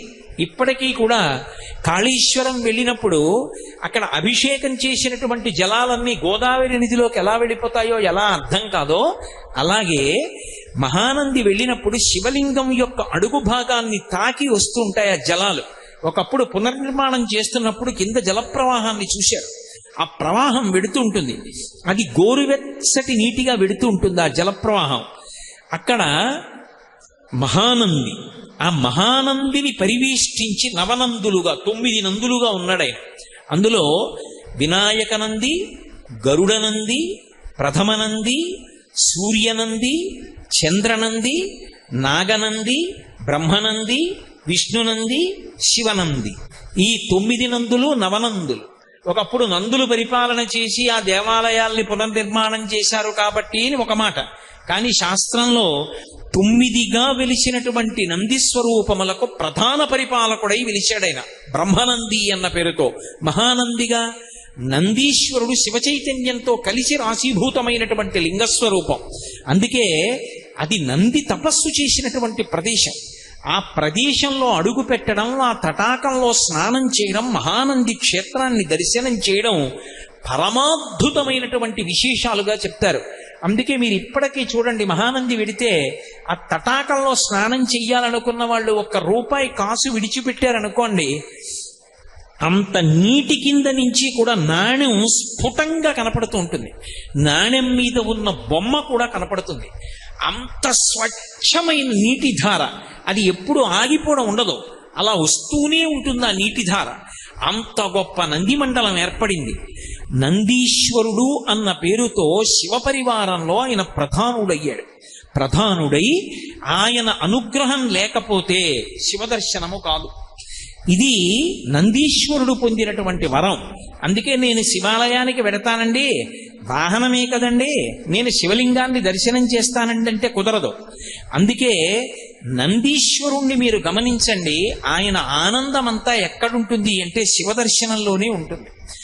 ఎప్పుడూ శివలింగం వంక చూస్తూ ఉంటాడు. శివలింగం అంతరాలయంలో ఉంటుంది, నంది బయట ఉంటాడు. ఎండ రానివ్వండి, నందిని ఒక్కొక్కసారి మీరు వేసవి కాలంలో వెళ్ళి సాయంకాలం ప్రదోష సమయంలో ముట్టుకుంటే వేళ్ళు కాలుతాయి, అంత వేడిగా ఉంటుంది మూర్తి. కానీ ఇంత వేడిగా ఉందని ఆయన తల కదపడు. పెద్ద వాన పడనివ్వండి, కదపడు. భక్తి ఎక్కువైపోయి కార్తీక మాసంలో నంది తోక కింద దీపం పెట్టనివ్వండి, ఆయన కదలడు. ఆయన ఎప్పుడూ పరమశివుణ్ణే చూస్తుంటాడు. శివుని వైపు దృష్టి పెడతాడు, ప్రపంచానికి పృష్ఠభాగం ఇస్తాడు. ప్రపంచంతో సంబంధం లేదు, ఆయనకి ఎప్పుడూ శివదర్శనమే. ఆ శివదర్శనంలో పొంగులు వారిపోతూ ఉంటాడు. అంతటి అద్భుతమూర్తి కనుకనే శైవాగమంలో ఒక విశేషం ఉంది. త్రయోదశి తిథి పరమశివుడి పరంగా చాలా అద్భుతమైనటువంటి తిథి. త్రయోదశి నాడు శివలింగానికి చేసేటటువంటి అభిషేకం ఎంత గొప్పగా చేస్తారో, ఉభయపక్షములలోనూ త్రయోదశి తిథి నాడు నందీశ్వరుడికి కూడా అంత గొప్పగానూ అభిషేకం చేస్తారు. నందీశ్వరుడికి అభిషేకం చేసినటువంటి కారణం చేత సమస్తమైనటువంటి అశాంతి ఉపశమిస్తుందని, సమస్తమైనటువంటి కళ్యాణములు అబ్బుతాయని, మనుష్యులకు కావలసినటువంటి ఈప్సితములు సిద్ధిస్తాయని మనకి శాస్త్రవాక్కు. అందుకే శివదర్శనం ఎంత గొప్పదో, శివలింగాభిషేకం ఎంత గొప్పదో, నందీశ్వరుడికి చేసేటటువంటి అభిషేకము కూడా తత్తుల్యము, అంత గొప్పది. అటువంటి నంది యొక్క శృంగముల మధ్య నుండి మాత్రమే శివలింగాన్ని దర్శనం చెయ్యాలి. శివలింగాన్ని దర్శనం చేసేటప్పుడు శివుడికి నందికి మధ్యలోకి వెళ్ళి దర్శనం చేయకూడదు. అలా ఎవరైనా వెడితే అది గొప్ప దోషం కింద స్వీకరిస్తారు. అలాగే నిర్మాల్యం తీసుకొచ్చి శివుడి మీద ఉన్న పువ్వులు చేతికిస్తే నంది దగ్గర పెట్టేస్తుంటారు. అలా పెట్టడం ఎట్టి పరిస్థితుల్లోనూ అంగీకరింపబడదు. నందీశ్వరుడి దగ్గర నిర్మాల్యాన్ని విడిచిపెట్టకూడదు. నంది దగ్గరికి వెళ్ళి చెప్పాలి, వృషస్య వృషణం స్పృష్ట్వా శృంగమధ్యే శివాలయం దృష్ట్వా క్షణం నరో యాతి కైలాసే శివసన్నిధిం అనాలి. ఆయన దగ్గరకు వెళ్ళి శివలింగానికి నందీశ్వరుడికి మధ్యలోకి వెళ్లకుండా ఉండడానికి ఏ చేతిని ఉపయోగిస్తే సరిపోతుందో ఆ చేతిని పెట్టి, ఉదాహరణకి బొటనవేలు చూపుడు వేలు ఆయన యొక్క శృంగములు కొమ్ముల మీద ఉంచి అంత బలిష్టమైనటువంటి నంది కొమ్ముల మీద మీరు చెయ్యి పెడితే ఆయన ఊరుకుంటాడా? కానీ ఆ రెండిటి మీద బొటనవేలు చూపుడు వేలు ఉంచి ఎడమ చేతితో ఆయన యొక్క ఆ వృషణములను అవయవాన్ని ఒక్కసారి ఇలా పట్టుకోవాలి, ఒక్కసారి పట్టుకుని వదిలేయాలి. ఆ వృషణములను ఇలా పట్టుకునేటప్పటికీ ఆయన ఊపిరి అని ఆగుతుంది. ఆయన ఊపిరిలో, ఆయన వదిలిపెట్టిన ఊపిరి, పీల్చిన ఊపిరిలో పరమశివుడు పార్వతీదేవితో కలిసి ఊయలలు ఊగుతూ ఉంటాడు. ఎప్పుడైతే ఆయన ఊపిరిని ఒక్కసారి ఆపాడో ఎదురుగుండా ఉన్నటువంటి శివుడు ఊయల ఆగి కైలాస పర్వతం మీద కూర్చున్నటువంటి పార్వతీ పరమేశ్వరుల దర్శనము చేసినటువంటి వాడు అని దర్శనం చేసినటువంటి భక్తుడి ఖాతాలో వేస్తాడు. అది ఒక్క నందీశ్వరుడి యొక్క శృంగముల మధ్య నుంచి దర్శనం చేయడం వల్ల మాత్రమే సాధ్యం. అలా కాకుండా అతిక్రమించి నందికి నమస్కారం చెయ్యకుండా వెళ్ళి నమస్కరించాడు అనుకోండి, దాని వలన దోషం వస్తుంది. అందుకే ముందు నందిని ప్రార్థన చేసి తరువాత ఆయన శృంగముల మధ్యలోంచి చూడాలి. ప్రదోష వేళ దాటిపోయి కవచం పెట్టేస్తే, అంటే శివలింగం కనపడకుండా శివుని యొక్క మూర్తి ఏ ఇత్తడిదో రాగిదో వెండిదో బంగారందో తొడిగేస్తారు. అలా తొడిగేస్తే నంది శృంగముల మధ్యలోంచి చూడక్కర్లేదు. లింగాన్ని చూస్తే మాత్రం నంది యొక్క శృంగముల మధ్యలోంచి మాత్రమే చూడాలి. అది పరమశివుడు నందీశ్వరుడికి ఇచ్చినటువంటి వరం. వెంకటేశ్వర స్వామి వారి దర్శనానికి ముందు ఆదివరాహస్వామి దర్శనం ఎలా చెయ్యాలో అలా నందీశ్వరుని యొక్క శృంగముల మధ్యలోంచి మాత్రమే శివలింగాన్ని దర్శనం చెయ్యాలి. నంది పట్ల అపచారం చేస్తే పరమశివుడికి ఆగ్రహం వస్తుంది. నంది పట్ల పరమ భక్తితో వినమ్రతతో ప్రవర్తించాలి. ఒక్కొక్క శివాలయంలో బయట పెద్ద నంది ఉంటుంది, మీరు కొంచెం ముందుకెడితే ఇంకొక చిన్న నంది ఉంటుంది. కదలకుండా ఉన్నటువంటి పెద్ద నందిని స్థిర నంది అంటారు. ఈ చిన్న నంది కదులుతుంది, కదిపితే దాన్ని గట్టిగా నేలకి బిగించరు. ఈ కదిలే నందిని చరనంది అంటారు. పూర్వకాలంలో ఇంత వైద్య సదుపాయం లేనటువంటి రోజుల్లో ప్రతి ఊళ్ళో శివాలయంలో ఒక చరనంది ఉండేది. ఎందుకు చరనంది అంటే, అకస్మాత్తుగా ఎవరైనా ఒక స్త్రీకి ప్రసవం అవుతుంటే, ఆమె కష్టపడుతుంటే, ఆమెని వైద్యానికి తీసుకెళ్లాలన్నా వైద్యుణ్ణి తీసుకురావాలన్నా చాలా సమయం పడుతుంది అనుకుంటే, నేను పూర్వకాలంలో ఉన్న విశేషాన్ని చెప్తున్నాను. అప్పుడు ఏం చేసేవారంటే, శివాలయంలో అర్చక స్వామి దగ్గరికి వెళ్ళేవారు. అర్చకుడు వచ్చి శివాలయం తలుపులు తీసి ఈ చరనందిని ప్రసవ వేదనతో బాధపడుతున్నటువంటి పిల్ల ఉన్న ఇంటి వైపుకి తిప్పేవాడు. ఈ నంది అటువైపుకి తిరిగి చూస్తే సుఖప్రసవం అయ్యేది. అందుకని చరనందిని ఉంచేవారు.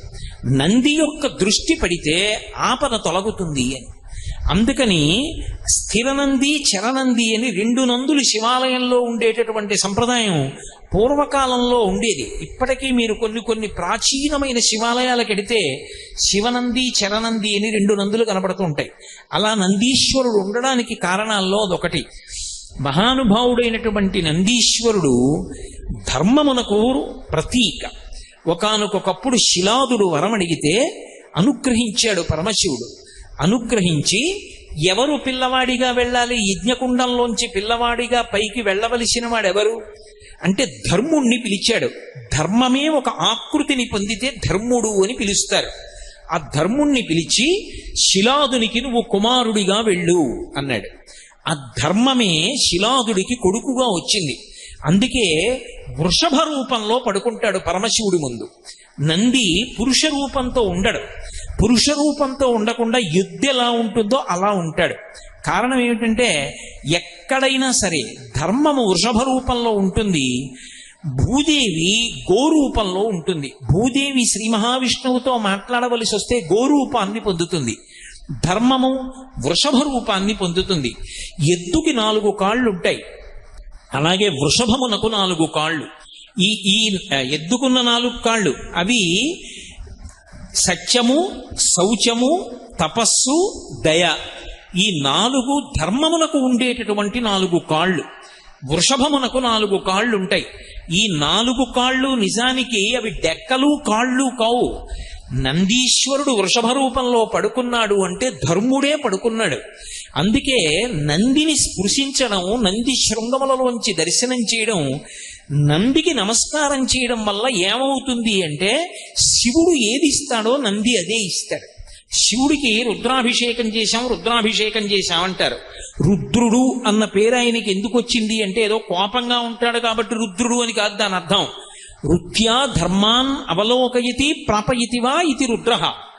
వేదముల యొక్క శబ్దము చేత, వేదమంత్రముల చేత లోకమునకంతటికి ధర్మాన్ని నేర్పిన వాడెవరో, ధర్మము చెప్పిన వాడెవరో, ధర్మమునందు అనురక్తి కల్పించిన వాడెవరో, ధార్మికంగా మనం బ్రతుకుదామనేటటువంటి కోరిక గట్టిగా నిలబడేటట్టు చెయ్యగలిగిన వాడెవరో, ధార్మికమైన జీవనమునందొచ్చేటటువంటి వైక్లభ్యములు తట్టుకోవడానికి కావలసినటువంటి శక్తిని కూడా అనుగ్రహించగలిగిన వాడెవరో ఆయన రుద్రుడు.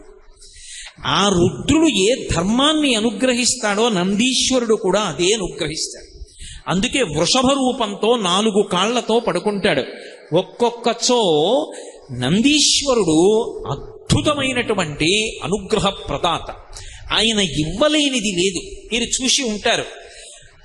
ప్రత్యేకించి పశ్చిమ గోదావరి జిల్లాలో ఆ ఆచారం ఎక్కువ. పేరులో బసవా ఉంటుంది. చాలా మంది పేర్లలో, ఇప్పుడు ఉన్నటువంటి తరాల్లో నాకు తెలియదు కానీ ఇప్పుడున్న తరానికి ముందు తరం వరకు పేర్లలో చాలా మంది పేర్లలో బసవా ఉంటుంది. ఆ బసవా ఎందుకు వచ్చిందో తెలుసా? బసవేశ్వరుడు అని పేరు నందీశ్వరుడికి. బసవయ్య అంటారు. నంది అనుగ్రహించి కొడుకు పుడతాడు. నందీశ్వరుడి మెడలో శనగలు కడతారు.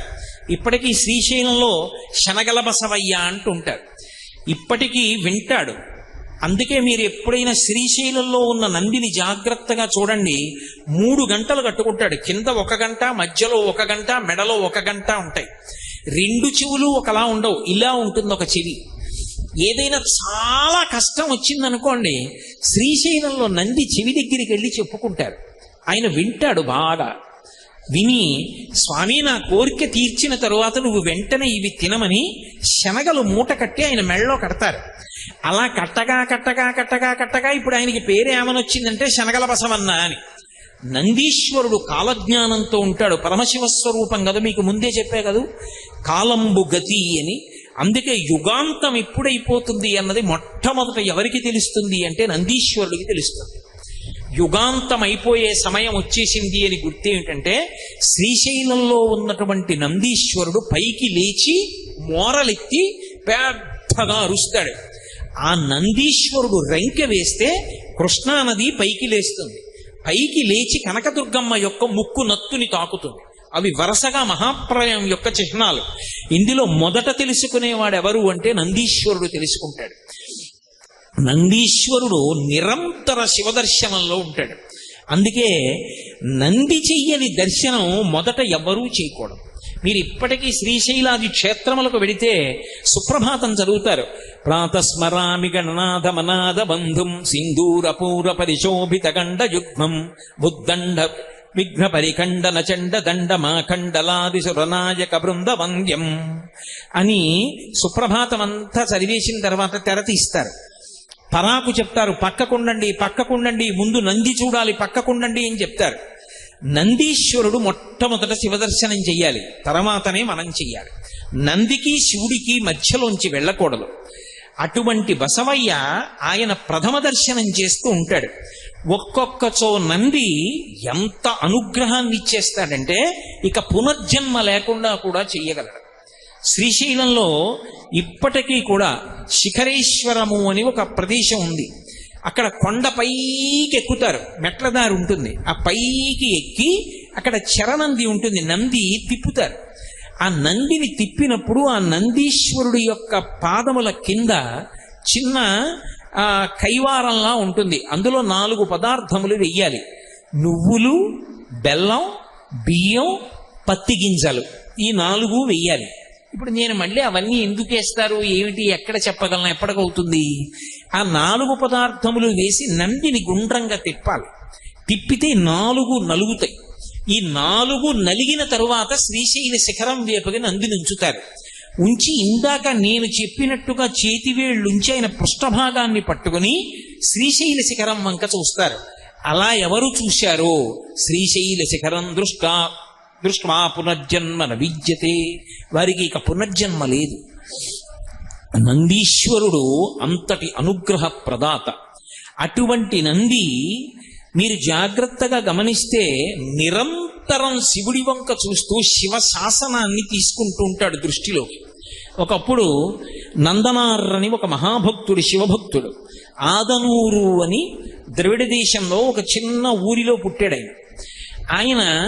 జన్మత ఆయనకి అంత గొప్ప శివభక్తి ఏర్పడింది, జన్మజన్మాంతర సంస్కారం మహానుభావుడిది. ఆయన ఒకప్పుడు ఆ ఆదనూరికి దగ్గరలో ఉన్నటువంటి తిరుప్పంగూర్ అనబడేటటువంటి క్షేత్రంలో పరమశివుడికి ఉత్సవాలు జరుగుతున్నాయంటే చూడడం కోసమని వెళ్ళాడు. పిల్లలందరితో కలిసి బయలుదేరి ఒళ్ళంతా విభూతి అలదుకుని పరమ సంతోషంతో చిందులు వేసుకుంటూ వెళ్ళాడు. ఆ రోజుల్లో ఉన్నటువంటి ఆచారం రీత్యా శివాలయం అంతరాలయం వరకు ఆ పిల్లల్ని రానివ్వలేదు. నందీశ్వరుడి వెనక ఉన్నటువంటి ధ్వజస్తంభం వరకే అనుమతించారు. పిల్లలు, చిన్నపిల్లలు పాపం ఈ నందనార్కి కన్నులారా ఒక్కసారి చూడాలి ఆ శివలింగాన్ని అని ఉంది. కానీ ఆ శివలింగం వంక ఒక్కసారి చూద్దామంటే నందీశ్వరుడి యొక్క పెద్ద మూర్తి అడ్డొస్తాం. ఆయన ఆర్తితో మనసులో చెప్పుకున్నాడు, శివ నిన్ను చూడాలని బయలుదేరి వచ్చాను. ఈ నంది అడ్డంగా ఉన్నాడు, నన్న ధ్వజస్తంభం దాటి వెళ్ళనివ్వరు, ఇక్కడి నుంచి నాకు నీ దర్శనం అవ్వట్లేదు, శంకర ఎలా అనుగ్రహిస్తావో నన్ను అనుగ్రహించమని అడిగాడు. వెంటనే పరమశివుడు నందీశ్వరుణ్ణి ఆజ్ఞాపించాడు, నీ వెనక నా భక్తుడు నందనారు ఉన్నాడు, నంది పక్కకి తొలగు, ఆయన చూస్తాడు నన్నన్నాడు. వెంటనే నందీశ్వరుడు శివలింగానికి ఎదురుగుండా ఉన్నవాడు ఓ పక్కకి వెళ్ళిపోయాడు. ఇప్పటికీ మీరు తిరుప్పంగూరు వెడితే శివలింగానికి ఎదురుగుండా ఉండదు నంది, నంది పక్కకి వెళ్ళిపోయి ఉంటుంది. నందనారు వెళ్ళినప్పుడు శివాజ్ఞ మేరకు నంది పక్కకి వెళ్ళిపోయింది. అప్పటి నుంచి ఇప్పటికీ కూడా ఆ నంది అలాగే పక్కకి తొలగిపోయి ఉంటాడు. నిరంతరము శివ ధ్యానంలో ఉంటాడు ఆయన, శివుణ్ణి దర్శనం చేస్తూ ఉంటాడు. అటువంటి నంది పశువులన్నిటికీ కూడా చిహ్నముగా ఉంటాడు. పశువు అంటే ఏదో నేను దూడల గురించి గేదెల గురించి మాట్లాడుతున్నానని మీరు అనుకోకండి. నేను మిమ్మల్ని ఒక్కరినే అంటలేదు. పశువులలో కల్లా మొదటి పశువు ఎవరంటే నేనే. నా మీద పెట్టుకుంటే మీకు మిమ్మల్ని అన్నాను అన్న క్లేశం కలగకూడదని ముందు నా మీద పెట్టుకుంటున్నాను. లోకంలో అన్నీ పశువులే మనతో కలిపి. ఎందుచేత అంటే పశువు అన్న మాటకు అర్థం ఏమిటంటే పాశము చేత కట్టబడినది. మెడలో తాడుండి తాడుతో కట్టబడితే పశువు అంటారు. పశువు, పాశము, కట్టుటకు స్థానము, ఈ మూడు ఉంటాయి. ఒక ఎద్దుందనుకోండి, దాని మెడలో ఓ తాడు, ఆ తాడు రెండో కొస ఏదో కర్రకో దేనికో కడతారు, ఒకవైపు మెడకి కడతారు. కట్టబడడానికి పశువు ఉంటుంది. అలాగే మనకి కూడా గత జన్మలలో చేసుకున్నటువంటి కర్మపాశములు ఉంటాయి. వాటిని అనుసరించి మనం సుఖదుఖములను పొందుతుంటాం. ఆ కర్మపాశముల చేత కట్టబడి ఉంటాం. అందుకే కర్మపాశముల చేత కట్టబడి జన్మ ఒక రాట, జన్మ అన్న స్తంభానికి కర్మపాశముల చేత కట్టబడి తిరుగుతూ ఉంటాడు కాబట్టి పశువు. అందుకే శంకర భగవత్పాదులంతటి వారు శివానందలహరి చేస్తూ స్మృతౌ శాస్త్రౌ విద్యాం అంటూ పశుమాం సర్వజ్ఞ ప్రతిత కృపయా పాలయ విభో అంటారు. శంకర నేను పశువుని, మీరు పశుపతి, కాబట్టి మీకు నాకు ఈ అనుబంధం చాలదా? పశువుని రక్షించుకోవలసిన వాడు పశుపతి, కాబట్టి మీరు నన్ను కాపాడుకోండి అన్నారు. అలా లోకములో ఉన్నటువంటి వాళ్ళందరూ పశువులైతే తరించాడు అనడానికి గుర్తు ఆ పాశం పోవాలి మెడలోది, కర్మపాశములు తెగిపోవాలి. ఈ కర్మపాశములు ఎప్పుడు తెగిపోతాయి? శివానుగ్రహం కలిగితే కర్మపాశములు తెగిపోతాయి. తెగిపోతే పశువు పశుపతిలో కలిసిపోతాడు. అందుకే ప్రతి వారిలో కూడా నేను నేను అని ఒక జీవ లక్షణం ఉంటుంది. నేనంటాను, నేనున్నాను అనుకోండి, నాకు ఆకలిస్తోంది అంటాను, నాకు దాహం వేస్తోంది, నాకు తలకాయ నొప్పిగా ఉంది, నాకు కాసేపు విశ్రాంతి తీసుకోవాలనుంది అంటాను. ఈ నేను నేను అనబడేటటువంటి జీవుడు అందరిలో ఉంటాడు. అందరిలో ఉన్న జీవుడు కర్మపాశముల చేత కట్టబడి శరీరంతో తిరుగుతూ ఉంటాడు. ఈ పశువులన్నిటికీ కలిపి చిహ్నమేది అంటే అదిగో పెద్ద నంది. అందుకే మీరు కాఠ్మండు వెడితే ఆ కాఠ్మండులో పంచముఖాలతో ఉంటాడు పరమశివుడు. ఆ పంచముఖాలతో ఉన్నటువంటి శివలింగానికి ఎదురుగుండా చాలా పెద్ద నంది ఉంటుంది. ఆ నంది సమస్తమైనటువంటి జీవులకు ప్రతినిధి. పశుపతిలో ఎప్పుడు కలిసిపోతుంది అంటే ఆ పాశము తొలగిపోవాలి, మెడలో ఉన్న పాశం తెగిపోవాలి. అది మామూలు తాడు కాదు, కర్మపాశం. అది ఎప్పుడు తొలగిపోతుంది అంటే భక్తితో ఎవరు పరమేశ్వరుణ్ణి ఆరాధన చేస్తారో ఆ భక్తిని చూస్తాడు ఆయన. భోళాశంకరుడు అంటాడు. భోళాశంకరుడు అంటే ఏదో ఉబ్బులింగడు, మనం ఏదో మనసులో కాపట్యం పెట్టుకుని పైకి శివ అంటే లొంగిపోయే అమాయకుడు కాడు. ఏమీ తెలియకపోయినా మనసు నిష్కల్మషంగా ఉండి ఒక్కసారి పిలిచినా లొంగిపోయేటటువంటి వాడు భోళాశంకరుడు. అంతేకాని లోపల కుళ్ళు బుద్ధులన్నీ పెట్టుకుని పైకి మాత్రం 4 మాటలు ఆయన పేరు చెప్పేస్తే పొంగిపోయేంత అమాయకుడు కాడాయన. కాబట్టి అటువంటి తత్వం ఉన్నవాడు. ఆయన పట్ల భక్తితో ఎవడు ప్రవర్తిస్తాడో వాడి పాశములను తొలగతోస్తాడు, ఆ పాశము తీసేస్తే ఇక పశువు కాదు, పశుపతిలో కలిసిపోతాడు. ఈ పశువులన్నిటికీ నిదర్శనం ఎవరు అంటే నందీశ్వరుడు.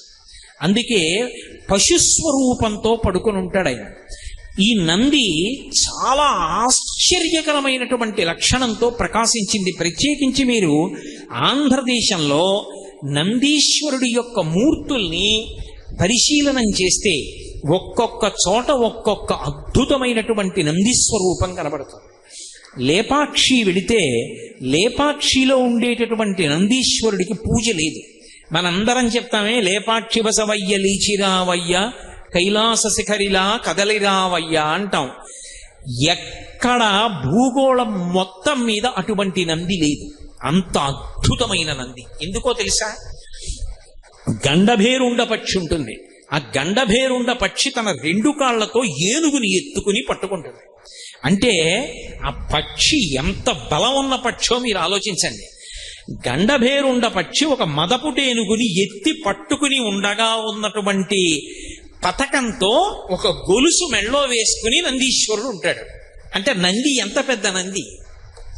ఒకానొకప్పుడు లేపాక్షిలో దేవాలయం కడుతున్నటువంటి శిల్పులు ఖాళీ ఉన్నప్పుడల్లా గండభేరుండ పక్షి పట్టుకున్నటువంటి ఏనుగుతో ఉన్నటువంటి హారాన్ని మెడలో వేసుకున్నంత పెద్ద నందిని చెక్కాలి అని కోరిక పుట్టి ఖాళీ ఉన్నప్పుడల్లా ఓ నందిని చెక్కుతూ వచ్చారు.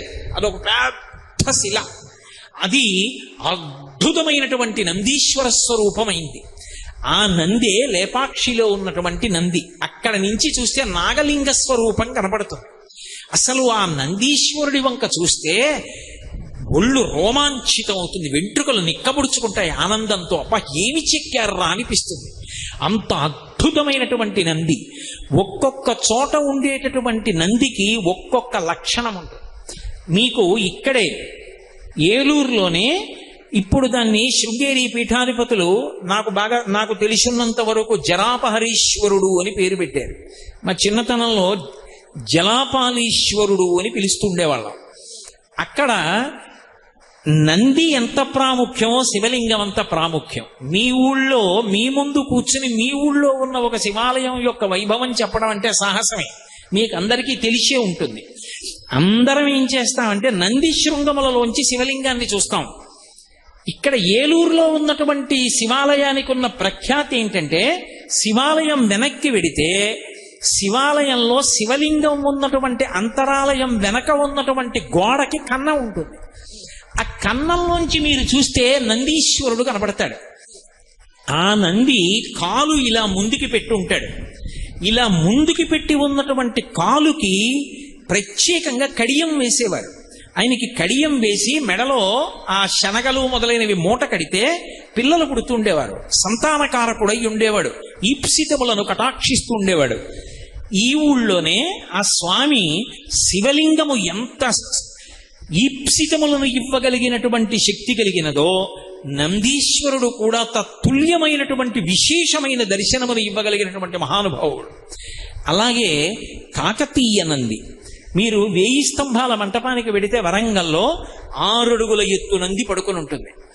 6 అడుగుల ఎత్తి నంది పడుకున్నప్పుడు కాకతీయ నందికి ఒక్కదానికి ఒక లక్షణం ఉంటుంది. కాకతీయ నంది 3 కాళ్ల మీద పడుకుని ఒక పాదం బాగా ముందుకి ఇలా చాపి మడుస్తుంది. ఇలాగ అసలు దాని అందం చూసి తీరాలి. ఇలా ఎలా కూర్చుంటుందంటే పరమ గంభీరంగా ఉంటుంది. దుష్కరం నిష్ప్రతిద్వంద్వం చికీర్షం కర్మమానర సముద్ర అని వాల్మీకి మహర్షి సుందరకాండలో వర్ణించినట్లుగా ఏదో నందీశ్వరుడు పర్వతం మీద కూర్చుని చూస్తుంటే ఎలా ఉంటుందో కాకతీయ నంది అలా ఉంటుంది. అలాగే ఓరుగల్లు పక్కన వరంగల్ పక్కన రామప్ప దేవాలయం ఉంది. రామప్ప దేవాలయంలో నందీశ్వరుడు ఉంటాడు. రామప్ప దేవాలయంలో ఉండే నందీశ్వరుడు ఒక చమత్కారం. మీరు మామూలుగా చూశారనుకోండి, ఒక్క శివుణ్ణి చూస్తూ ఉంటాడు. మీరు ఆ నందీశ్వరుడి చుట్టూ తిరుగుతూ నంది వంక చూస్తున్నారనుకోండి, ఆయన మిమ్మల్నే చూస్తూ ఉంటాడు. మీరు ఎటెళ్ళండి చూస్తాడు. మీరు ఎటువైపుకి వెళ్ళండి, ఆ నందీశ్వరుడు మిమ్మల్నే చూస్తున్నట్లుగా కనపడుతుంది. కానీ ఆయన శివుణ్ణే చూస్తుంటాడు. శివుణ్ణే చూస్తున్న నందికి ఎటు తిరిగినా మిమ్మల్ని చూసేటట్టుగా విగ్రహాన్ని చెక్కిన అపురూప శిల్పం, అద్భుతమైనటువంటి నందిమూర్తి మీకు వరంగల్ రామప్ప దేవాలయంలో కనపడుతుంది. ఒక్క నందీశ్వరుడు ఎన్ని విశేషాలు చేశాడు. లలితా సహస్రనామ స్తోత్రంలో నంది విద్యా నటేశ్వరి అని అమ్మవారికి పేరు. నంది విద్య అంటే అమ్మవారికి సంబంధించినటువంటి సమస్తమైన విద్యలు ఎవరికి తెలుసు అంటే ఒక్క నందీశ్వరుడికే తెలుసు. అందుకే నంది ఒకరు శివుడు ఒకరు కాదుగా. శివుడికి తెలియని రహస్యమే ఉంటుంది అమ్మవారికి సంబంధించింది. అమ్మవారి ఉపాసనకి సంబంధించిన సమస్త రహస్యములు తెలుసున్నవాడు ఎవరంటే నందీశ్వరుడు. ఆ నందీశ్వరుని యొక్క అనుగ్రహం చేతనే లోకానికంతటికీ అమ్మవారి యొక్క ఉపాసన అన్ని అమ్మవారికి సంబంధించినటువంటి విశేషాలు అన్నాయి. నంది ముఖతః అందాయి కాబట్టి శ్రీ విద్యకి నంది విద్య అని పేరు వచ్చింది. అందుకని అమ్మవారికి నంది విద్య నటేశ్వరి వరుస క్రమంలో పేర్లు పలుకుతూ ఉంటాం కదా. నందీశ్వరుడు తీసుకొచ్చాడు. సౌందర్య లహరి ఈ భూమి మీదకి వచ్చినప్పుడు శంకర భగవత్పాదాచార్య స్వామి వారికి అద్భుతమైన పరీక్ష పెట్టినవాడు కూడా నందీశ్వరుడు. ఎందుకని అంటే పరమశివుని యొక్క దర్శనానికి శంకరాచార్యుల వారు యోగ మార్గంలో కైలాస పర్వతం మీదకి వెడితే పరమశివుడు 5 శివలింగములను ఇచ్చాడు.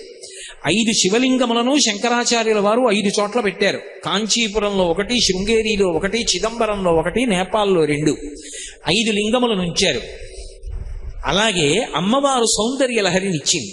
సౌందర్య లహరిని తీసుకుని వచ్చేస్తుంటే నందీశ్వరుడు కొన్ని శ్లోకాలు లాగేశాడు. లాగేస్తే శంకరాచార్యుల వారు అలా నిలబడ్డారు. నిలబడితే అమ్మవారంది, శంకర కైలాస శంకరుడికి కాలడి శంకరుడికి భేదం లేదు అని లోకానికి నిరూపించాలి, నువ్వు పూరణ చేసేయి. అందుకు నందీశ్వరుడు తీసుకుపోయేటట్టుగా చేసింది. శంకరాచార్యుల వారు వెంటనే సౌందర్యలహరి శేషాన్ని పూర్తి చేసి లోకానికి అందించారు. శంకర భగవత్పాదులు స్వయంగా నమః కపర్దినీచ వ్యుక్త కేశాయ చ, పెద్ద జటాజూటంతో ఉన్న శంకరుడే బోడిగుండుతో ఉన్న శంకరుడుగా శంకరాచార్యుల వారిగా వచ్చాడు సుమా అని లోకానికి నిరూపణం చేసిన మహానుభావుడు నందీశ్వరుడు. అలాగే రావణాసురుడికి శాపం ఇచ్చి రావణాసురుడు పతనం అవడానికి కారణమైన వాడు కూడా నందీశ్వరుడు. ఒకానొకప్పుడు రావణాసురుడు కైలాస పర్వతం దగ్గరికి వెళ్ళి తనకి ఒంట్లో ఓపిక ఉన్నది కదా అని కైలాస పర్వతాన్నంతటినీ కదుపుతున్నాడు. పరమశివుడు ఎవడురా ఓ పక్క నేను తాండవం చేస్తుంటే కైలాసాన్ని కదుపుతున్నాడని చెప్పి తన కాలి బొటన వేలితో నొక్కాడు. ఆయన 20 చేతులు దాని కింద ఉండిపోయి పెద్దగా అరిచాడు. అబ్బా, లోకములు హడిలిపోయేటట్టు అరిచావు కదరా, ఇంత రవం చేశావు కాబట్టి నిన్ను రావణ అని పిలుస్తున్నానన్నాడు. అంతకుముందు అసలు పులశ్చ బ్రహ్మ పెట్టినటువంటి పేరు దశకంఠుడు. కానీ కైలాస పర్వత శిఖరం కింద పెట్టి పరమశివుడు ఆయన 20 చేతుల్ని నొక్కేసినప్పుడు పెట్టినటువంటి పెద్ద పెద్ద బొబ్బల వలన రావణ అని పిలిస్తే రావణ అన్న పేరు లోకంలో ప్రఖ్యాతి వహించింది. ఆ రావణుడు ఒకప్పుడు శివదర్శనానికి వెళ్ళాడు. వెడితే నందీశ్వరుడు కావలిగా ఉన్నాడు. ఇప్పుడు ఏకాంతంలో ఉన్నారు, లోపలికి వెళ్ళి దర్శనం చేయడానికి వీలు లేదన్నాడు. అంటే కోతి ముఖంతో కనపడుతూ ఉంటాడు. పరమశివుడిచ్చిన వరం అని మీకు నేను మనవి చేశాను కదా. శివమహాపురాణంలో నందీశ్వరుడే చెప్పాడు బ్రహ్మాది దేవతలతో ఈ విషయం. కోతి ముఖంతో కనిపించాడు ఆ రావణాసురుడికి. ఆయన నందీశ్వరుణ్ణి అధిక్షేపించి, కోతి ముఖంతో ఉన్నవాడా వానర ముఖం ఉన్నవాడా, నువ్వు నన్ను అడ్డగించగలిగిన వాడివా అన్నాడు. అప్పుడు నందీశ్వరుడు శాపం ఇచ్చాడు, కోతి ముఖాన్ని తక్కువ చేసి మాట్లాడావు కాబట్టి కోతులే వచ్చి లంకని సర్వనాశనం చేస్తాయి అన్నాడు. అందుకే వానరముల చేత లంక నశించి. అందుకే హనుమ రామాయణంలో సుందరకాండలో రావణాసురుడి ఎదురుగుండా కనపడగానే సింహాసనం మీద కూర్చుని ఉన్నటువంటి రావణాసురుడు, తన కాంచన లంకలో తానున్న రావణాసురుడు, తన చతురంగ బలాల మధ్యలో తానున్న రావణాసురుడు, ఇంతమంది మహావీరుల చేత రక్షింపబడుతున్న రావణాసురుడు హనుమ వంక చూశారు. చూడగానే వచ్చిన మొదటి ఆలోచన ఏమిటో తెలుసా?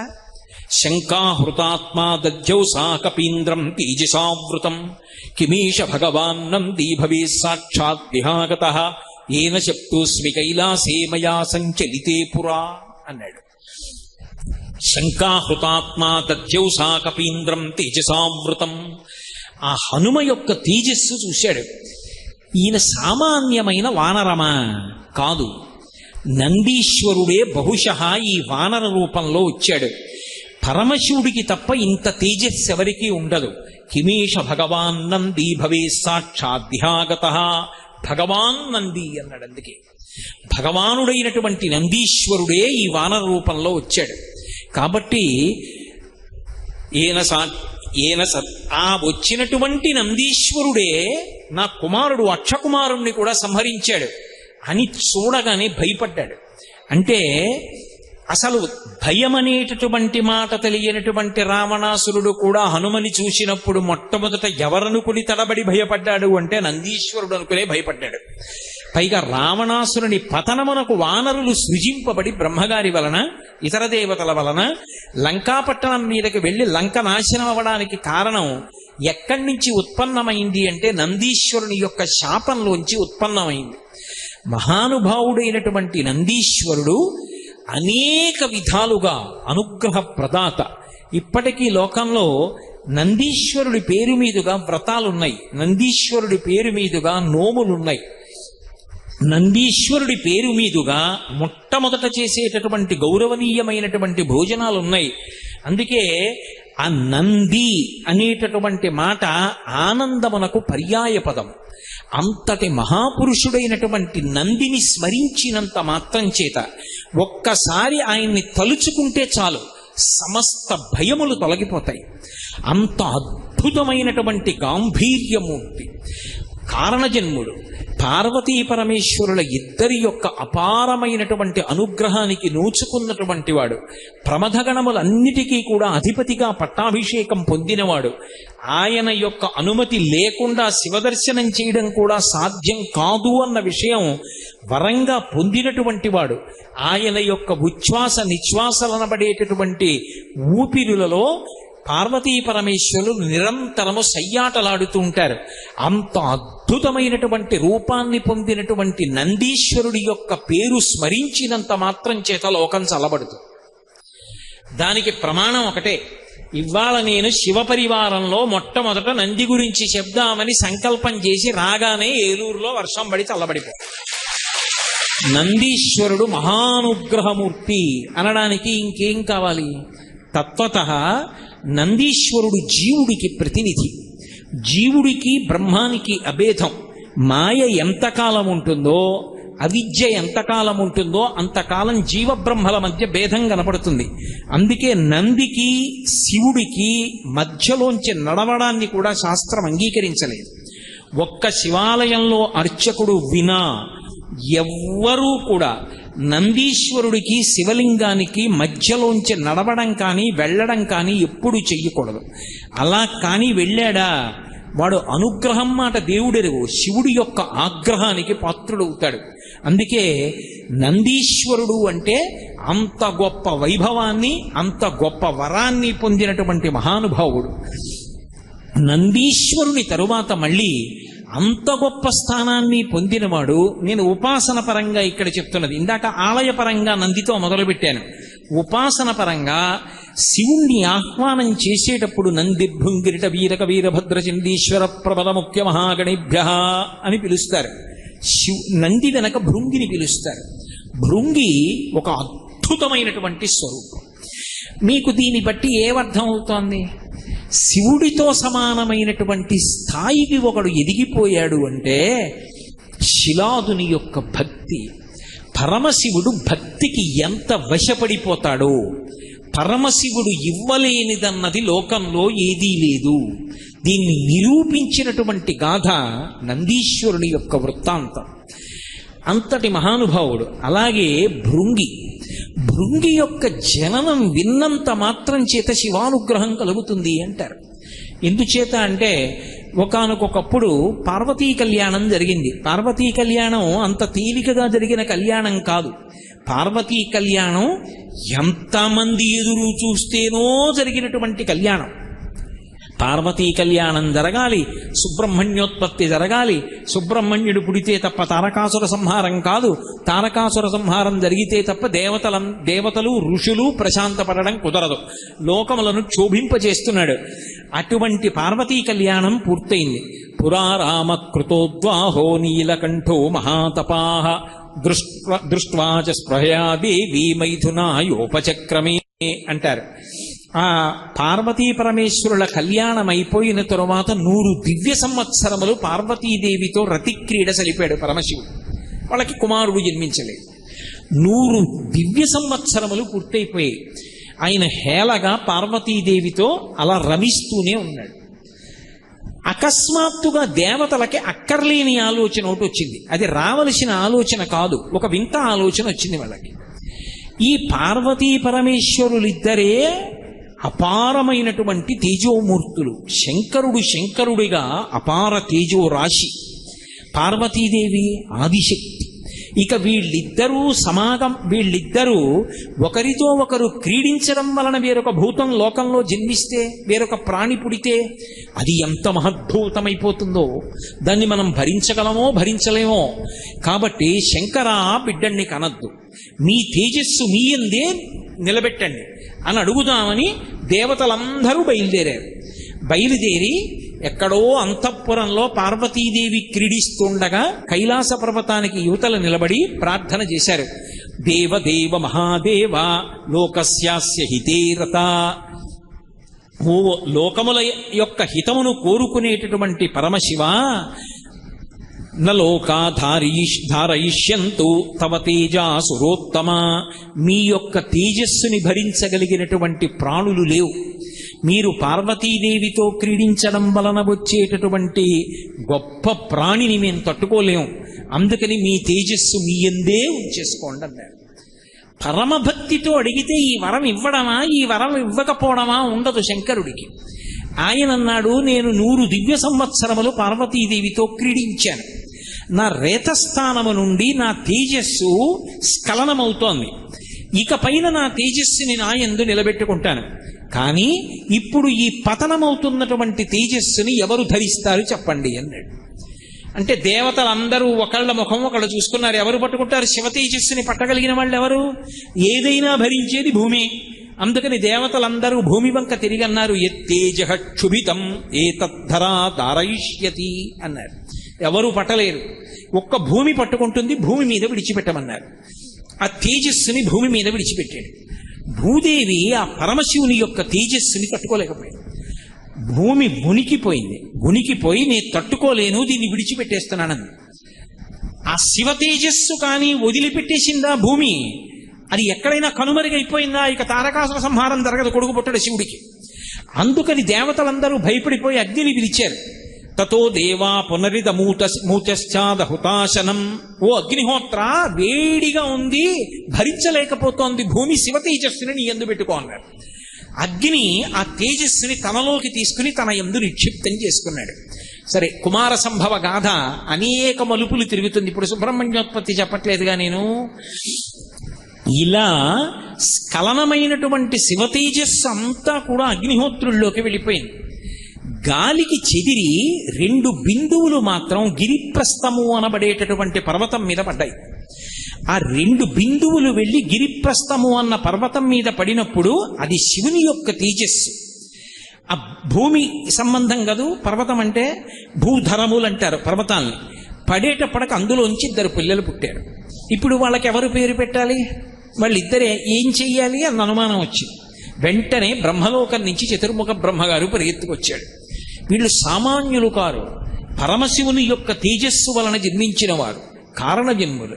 అందుకని ఈ పిల్లవాడికి భృంగి అని పేరు పెడుతున్నాను. రెండవ వాడికి మహాకాళి అని పేరు పెడుతున్నారు. మహాకాళి ఆడపిల్ల కాదు, పురుషుడే. మహాకాళి అని పేరు పెడుతున్నారు. ఒకడి పేరు భృంగి, ఒకడి పేరు మహాకాళి అని నిర్వచించాడు. వీళ్ళిద్దరూ పార్వతీ పరమేశ్వరుల యొక్క సేవ చేస్తూ ఉండేవారు. తత్వతః భృంగికి శంకరుడంటే అపారమైనటువంటి భక్తి. ఆయన పార్వతీదేవి పట్ల అంత భక్తి కలిగిన వాడు కాడు. స్త్రీ అన్న ఉదాసీన భావం. పైగా నేను జన్మించడంలో స్త్రీ సంపర్కం ఏమీ లేదు. అందుకే ఆయన పార్వతీదేవికి నమస్కారం చేసేవాడు కాదు. శంకరుడు కూర్చుని ఉంటే వెళ్ళి ప్రదక్షిణం చేసి నమస్కారం చేసి వెళ్ళిపోతాడు. ఒకప్పుడు పార్వతీదేవి చూసింది, ఏమిట్రా ఈ ఉద్ధతి, ఎన్నడూ నాకు ప్రదక్షిణం చేయడు, ఎన్నడూ నాకు నమస్కారం చేయడు, ఒక్క శంకరుడికి నమస్కారం చేస్తాడు వెళ్ళిపోతాడు నేను లేకుండా చూసి, ఏమిటి ఇతడికి ఇలా ఈ విధేయతారాహిత్యం అని శంకరుణ్ణి అడిగింది. ఆయన అన్నాడు, నువ్వు ఒకటి నేనొకటినా? పిల్లలందరూ ఒకలా ఉంటారా? ఒక్కొక్కడిది ఒక్కొక్క ఆలోచన. పోనీ పార్వతి. ఆవిడ సర్దుకోలేకపోయింది. ఒకరోజు భృంగి శంకరుడు ఒక్కడే ఉన్నాడని ప్రదక్షిణానికి వచ్చాడు. ఏం చేస్తాడో చూద్దామని అమ్మవారు తటాలున వచ్చి అయ్యవారి యొక్క వామార్థ భాగంలో చేరిపోయి అర్ధనారీశ్వర స్వరూపంగా కూర్చుంది. ఆయన సగభాగంలో పార్వతీదేవి వచ్చింది. భృంగి గబగబా దగ్గరికి వచ్చి చూశాడు. ఎలా ప్రదక్షిణం? ఎటు తిరిగినా పార్వతీదేవి వస్తుంది. నమస్కారం ఎలా? ఎడం పక్క పాదం పార్వతీదేవి, కుడి పక్క పాదం పరమశివుడు. తల పెడితే ఎలా? ఇద్దరికీ పెట్టాలి. ఆయన అఘాయిత్యం అటువంటిది. ఆయన ఒక్క శంకరుడికే చేస్తాడు నమస్కారం. అందుకని ఆయన ఒకసారి తేరిపారి చూసి ఎలా ప్రదక్షిణం చెయ్యాలని ఆలోచించాడు. భృంగ రూపాన్ని పొందాడు. నా పేరు భృంగి కదూ అని ఒక తుమ్మెద రూపాన్ని పొందాడు. ఓ కందిరీక రూపాన్ని పొంది పార్వతీదేవికి పరమశివుడికి మధ్యలో కన్నం పెట్టి తొలిచేసి ప్రదక్షిణం చేశాడు. ప్రదక్షిణం చేస్తే అమ్మవారికి ఆగ్రహం వచ్చింది. ప్రదక్షిణం చేసి అయ్యకాలికి నమస్కారం చేసి నించున్నాడు. భృంగి ధూర్తతనం. అర్ధనారీశ్వర స్వరూపంగా మేము కూర్చుంటే నాకెక్కడ ప్రదక్షిణం చేయవలసి వస్తుందో అని కందిరూగ రూపంలో తొలిచి ప్రదక్షిణం చేశావు. నీ అయ్య క్షమిస్తాడేమో, నేను ఈ అవిధేయత క్షమించను. నేను లేనప్పుడు వచ్చి ప్రదక్షిణాలు చేస్తున్నావు కదూ, నీ రెండు కాళ్ళకి శక్తిని ఉపసంహారం చేశాను, పడిపోనేల మీదండి. ఆయన రెండు కాళ్ళకి శక్తి ఉపసంహారం అయిపోయింది, ఆవిడ ఆదిశక్తి. వెంటనే ఆయన నేల మీద పడిపోతున్నాడు. శంకరుడు చూసి అన్నాడు, పార్వతి తీసేస్తే నేను శక్తినిస్తే బాగుండదు, కాబట్టి భృంగి నీకు మూడో కాలు ఇస్తున్నాను ఊంచుకో. భృంగికి మూడో కాలు పుట్టింది. ఆ మూడో కాలుతో ఊంచుకున్నాడు. అసలు భృంగి యొక్క యథార్థ రూపాన్ని మీరు చూడాలి అంటే 3 చోట్ల కనపడుతుంది. కంచిలో ఏకాంబరేశ్వర దేవాలయం ఎదురుగుండా భృంగి మంటపం ఉంటుంది, అక్కడ కనపడుతుంది. 2 శృంగేరిలో విద్యాశంకర దేవాలయం ఉంది, అపురూపమైనటువంటి శిల్పాలు. ఆ విద్యాశంకర దేవాలయం మీద భృంగి స్వరూపం చెక్కబడి ఉంటుంది. 3 ఈ రెండిటిని మించిపోయిన అద్భుత స్వరూపం. అసలు నిజంగా ఆంధ్రదేశంలో లేపాక్షిని రక్షించుకోకపోతే భావితరాలకి మనం కృతజ్ఞమై నిలబడవలసి ఉంటుంది. వీరభద్ర మంటపంలో భృంగీశ్వరుడు ఉన్నాడు, తాండవమూర్తిగా ఉంటాడు.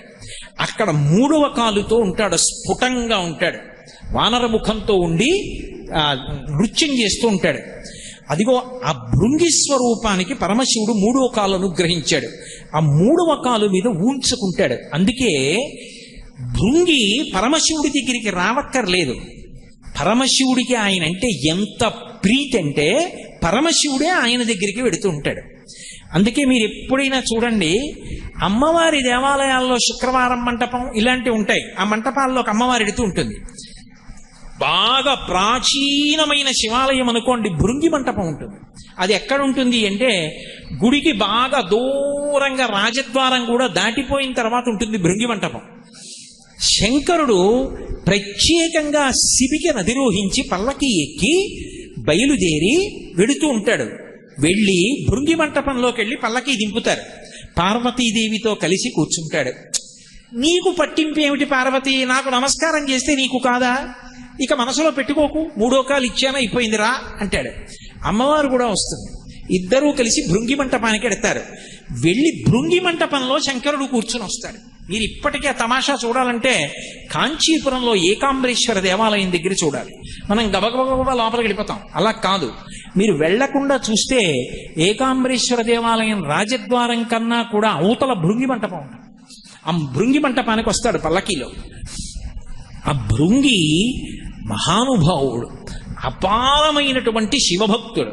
పరమశివుడు ఎప్పుడూ కూడా ఎవరి వంక చూస్తాడంటేట, ఆ వినయానికి ఆ భక్తికి ఎంత లొంగిపోయాడంటే భృంగి వంక చూస్తాట. ఏ విషయంలోనైనా సరే అన్నది ఎంతవరకు అన్వయమో తెలుసా? సాయంకాలం ప్రదోష వేళలో తాండవం చేస్తాడు శంకరుడు. అందుకే ప్రదోష వేళలో శివాలయానికి వెళితే అన్ని దేవాలయాలకి వెళ్ళినట్టే అంటారు. అందరు దేవతలు కైలాసానికి వెళ్ళిపోతారు పక్క వాయిద్యాల కింద మోగించడానికి. శంకరుడు తాండవం చేస్తూ ఉంటాడు. ఆ తాండవం చేసేటప్పుడు అందరూ వచ్చి కూర్చుంటారు. ఇక శంకరుడు వస్తే తాండవం మొదలవుతుంది. అందరూ వచ్చినా శంకరుడే వచ్చినా మొదలు పెట్టట. ఎవరికి కూడా మీరు మొదలు పెట్టండి ఇంకా అని ఎవరంటారు? ఎవరనరు. బెత్తం పట్టుకుని వస్తాట భృంగి. పట్టుకుని వచ్చి గాలిలోకి ఎత్తి ఓ అంటాడు. భృంగి బెత్తం ఎత్తి ఇలా అంటే శంకరుడు తాండవం మొదలెడతాడు. తాండవం చేసి చేసి చేసి చేసి అలా చూస్తాట భృంగి చాలాసేపు. బెత్తం ఎత్తి అంటాడు, ఆగిపోతాడు. అందుకే శంకరాచార్యులు వారి శివానంద లహరిలో ఒక శ్లోకం చేశారు. భృంగీచ్ఛా నటనోత్కట కరిమదగ్రాహీ స్ఫురన్మాధవాహ్లాదో నాదయుతో మహాసితవభు పంచేషు నాచాదృత సత్పక్ష సుమనోవనేషు సపునః సాక్షాన్మదీయే మనో రాజీవే భ్రమరాధిపో విహరతాం శ్రీశైలవాసీ విభు అంటారు. భృంగీచ్ఛా నటనోత్కట. ఉత్కట అంటే నాట్యం చేద్దామని వస్తాట. కానీ ఎవరు చెప్పాలి? భృంగీచ్ఛా, భృంగి చెప్పాలి. అంటే మొదలెడతాడు ఆయన. అంటే ఆగిపోవాలి. నాకు ఉన్నారు ఒక ఆయన భృంగి, గోపాలకృష్ణ గారని. ఆయన గట్టిగా చూస్తే అమ్మ బాబోయ్ ఈయన ఇంకా చెప్తే ఎందుకు అంతసేపు మాట్లాడతారు గురువు గారని బెడలిపోతారంటారేమో అని ఆప్ చేస్తుంటాను నేను. ప్రేమ చేత ఆయన స్థానం సంపాదించుకున్నారు. భృంగి శంకరుణ్ణి అనుగమించి అనుగమించి భక్తితో అంత స్థానాన్ని సంపాదించుకున్నాడు. శంకరుడు ఎంత లొంగిపోతాడు, సమస్త జగత్తులను శాసించగలిగిన వాడు భృంగి బెత్తం పట్టుకుంటే నాట్యం చేయడం ఏమిటి? భృంగి అంటే ఆగడం ఏమిటండి? అంటే తన భక్తులకు అంత వశపడిపోతాడు ఆయన. అందుకే పరమదయాళు. ఆయనని మించినటువంటి కరుణామూర్తి లోకంలో కనపడడు. అటువంటి శంకరుడు కారుణ్యామృతవర్షిణం ఘనవిపద్గ్రీష్మచ్చిదాకర్మటం విద్యాసస్య ఫలోదయాయ సుమనః సంసేవ్యమిచ్ఛాకృతిం నృత్యన్ భక్తమయూరమద్రినిలయం చించజ్జటామండలం శంభో వాంఛతి నీలకందర సదా త్వం మే మనశ్చాతకః అంటారు శంకరులు. కారుణ్యామృతవర్షిణం, కరుణని వర్షించేస్తుంటాడు. అలా అంతటి దయామూర్తి తండ్రి కదూ. కాబట్టి ఆ భృంగి యొక్క శాసనానికి వశపడతాడు. భృంగి అందరికీ దర్శనమిస్తాడు. ఎక్కడో తెలుసా? కాశీపట్టణంలో కనపడతాడట భృంగి. కాశీపట్టణంలో చీమ కానివ్వండి, దోమ కానివ్వండి, మనిషి కానివ్వండి, ఇంకొకటి కానివ్వండి, ఆఖరణ ప్రాణోత్క్రమణం అయిపోతుంటే శరీరం విడిచిపెట్టేసే ముందు ఒక్కసారి భృంగి కూడా కనపడతాడు. శివ పరివారంలో వస్తాట. ఆ సమయంలో శంకరుడు చేసే ఉపకారంలో వచ్చేటటువంటి పరివారంలో ఒకడయ్యాడు భృంగి. అందుకే శివోపాసనలో కూడా గంట కొట్టి శంఖం ఊది పిలిస్తే నంది భృంగిరట వీరక వీరభద్రచండీశ్వర ప్రమద ముఖ్య మహాగణేభ్య శ్వేతాదిలికలీశాంతాం యోగాచార్య మతానుగాం సద్వాదశోత్తర శిష్య సంఖ్యాం స్మరామ్యహం అంటూ పిలుస్తారు ఆవాహనలో. అటువంటి భృంగి కాశీపట్టణంలో ఎవరైనా ప్రాణం పోతున్నప్పుడు మొట్టమొదట పార్వతీదేవి వస్తుందట. ఆ తల్లి వచ్చి అయ్యయ్యో వీడికి ప్రాణం పోతోంది, పాపం ఊపిరి అందట్లేదు, చెమట్లు పట్టేస్తున్నాయని చెప్పి పాలిండ్లు కదలంగ పసిడిపయ్యద వీచు అచలాధిపుని కూర్మి ఆడుబిడ్డ తూత్కారమొరరించి తొండంబు ముక్కున శిఖరారావంబు జిలుకు డుంటి ప్రథమోత్తముండు భృంగి భయరక్షణార్థంబు పాలాగ్రమున తీర్చు భసితరేఖ ప్రత్యక్షమై వచ్చి భాగీరథీ గంగ మృదుల హస్తము సాచి మేను నివురు దక్షిణ శృతి మీదుగా ధాత్రి త్రెళ్ళి పెద్ద నిద్రకు మాగన్ను పెట్టువేళ పంచజనులకు తారక బ్రహ్మ విద్య అభవుడు పదీశముదరించునప్పుడు కాశీఖండం. అందులో పాలిండ్లు కదలంగ పసిడిపయ్యద బీచు అచలాధిపుని కూర్మి ఆడుబిడ్డ. కాశీపట్టణంలో ప్రాణోత్క్రమణం అవుతూ ఉంటే నేనే వచ్చి తారకనామాన్ని చెవిలో చెప్తాను అని పరమశివుడు ప్రతిజ్ఞ చేశాడు కనుక, ఆయన శాసనం నిలబడాలి కనుక ఊపిరి అందక కొట్టుకుంటుంటే పార్వతీదేవి వచ్చి దగ్గర కూర్చుని విసినికర్ర పెట్టి విసరడం కాదురా, మా ఆయన అనుగ్రహాన్ని వీడు పొందుతున్నవాడని తన పవిట కొంగు తీసి విసురుతుందిట. కాబట్టి పాలిండ్లు కదలంగ పసిడిపయ్యద వీచు అచలాధిపుని కూర్మి అడుబిడ్డ తూత్కారమునరించి తొండంబు ముక్కున శీకరారావంబు జిలుకు డుంటి గణపతి వచ్చి, డుంటి గణపతి అని ఎందుకంటారంటే కాశీలో డుంటి గణపతి ఎడమ వైపుకి తొండం తిరిగి ఉంటుంది. ఆయన యొక్క ఈ కంఠం మీద చంద్రబింబం ఉంటుంది. ఆ రెండు లక్షణముల చేత డుంటి గణపతి అని పిలుస్తారు కాశీలో గణపతిని. ఆ డుంటి గణపతి వచ్చి వాడికి ఊపిరి అందకపోతే ఆ తొండం చివర చల్లగా ఉంటుంది, అది ముక్కు దగ్గర పెట్టి తగల్చి ఊపిరిలు ఊత్తట, ఊది పీల్చు మా నాన్నగారు వస్తున్నారంటట. తూత్కారమునరించి తొండంబు ముక్కున శిఖరారావంబు జిలుకు డుంఠి. అలాగే మహానుభావుడైనటువంటి భృంగి అప్పుడు వస్తాట. వచ్చి నీకేమి భయం లేదురా అని చెప్పి భృంగి పాలాగ్రమున తీర్చు భసిత రేఖ ఆ విభూతి పట్టుకొచ్చి ఆ ప్రాణం పోయేటటువంటి భక్తుడికి లలాటం మీద నుదిటి మీద 3 రేఖలు విభూతి రేఖలు పెడతాట భృంగి. అప్పుడు ప్రత్యక్షమై వచ్చి భాగీరథి గంగ మృదుల హస్తము సాచి మేను నివురు. చల్లని తల్లి కదూ ఆ గంగమ్మ వచ్చి చల్లగా ఒళ్ళు నిమురుతుంది. దక్షిణ శృతి మీదుగా ధాత్రి త్రెళ్ళి పెద్ద నిద్రకు మాగన్ను పెట్టువేళ. అబ్బబ్బబ్బా, ఏమి మాట అండదు అసలు. మాగన్ను పెడుతున్నాడు అంటారు. నిద్రపోయేటప్పుడు అంటూ ఉంటాడు, జారిపోతూ ఉంటాడు, కానీ రేపు లేస్తాడు. ఇది పెద్ద నిద్ర, ఇక లేవడు. మృత్యువు ఒడిలోకి వెళ్ళిపోతుంటే దక్షిణ శృతి మీదుగా ధాత్రి తెళ్ళి. కాశీలో చచ్చిపోయేవాడికి కుడి చెవి పైకి వస్తుంది. ఎందుకంటే గంటలు మోగుతుండగా సుగంధిం పుష్టివర్ధనం, మంచి సువాసనలు విదజిమ్ముతూ పరమశివుడు వస్తాట. వచ్చి కూర్చుని ఆయన వంగి వాడి కుడి చెవిలో తారక మంత్రం చెప్తాడు. ఆ తారక మంత్రం చెప్తే ఆ తారక మంత్రాన్ని వింటూ పరమశివుణ్ణి చూస్తూ ఆయన పరివారాన్ని చూస్తూ వాడు శివుడిలో ఐక్యం అయిపోతాడు. కాబట్టి అటువంటి స్థితిలో మహానుభావుడు దక్షిణ శృతి మీదుగా ధాత్రి తెళ్ళి పెద్ద నిద్రకు మాగన్ను పట్టువేళ పంచజనులకు తారక బ్రహ్మ విద్య అభవుడుపదేశములరించునప్పుడు కాశీపట్టణంలో పరమశివుడు ఆ తారక మంత్రాన్ని సమస్త ప్రాణులకు ప్రాణోత్క్రమణ వేళలో ఉపదేశం చేస్తూ ఉంటాడు. అప్పుడు వస్తాడు శివపరివారంలో భృంగి. అంతటి అదృష్టానికి నోచుకున్నవాడు భృంగీశ్వరుడంటే.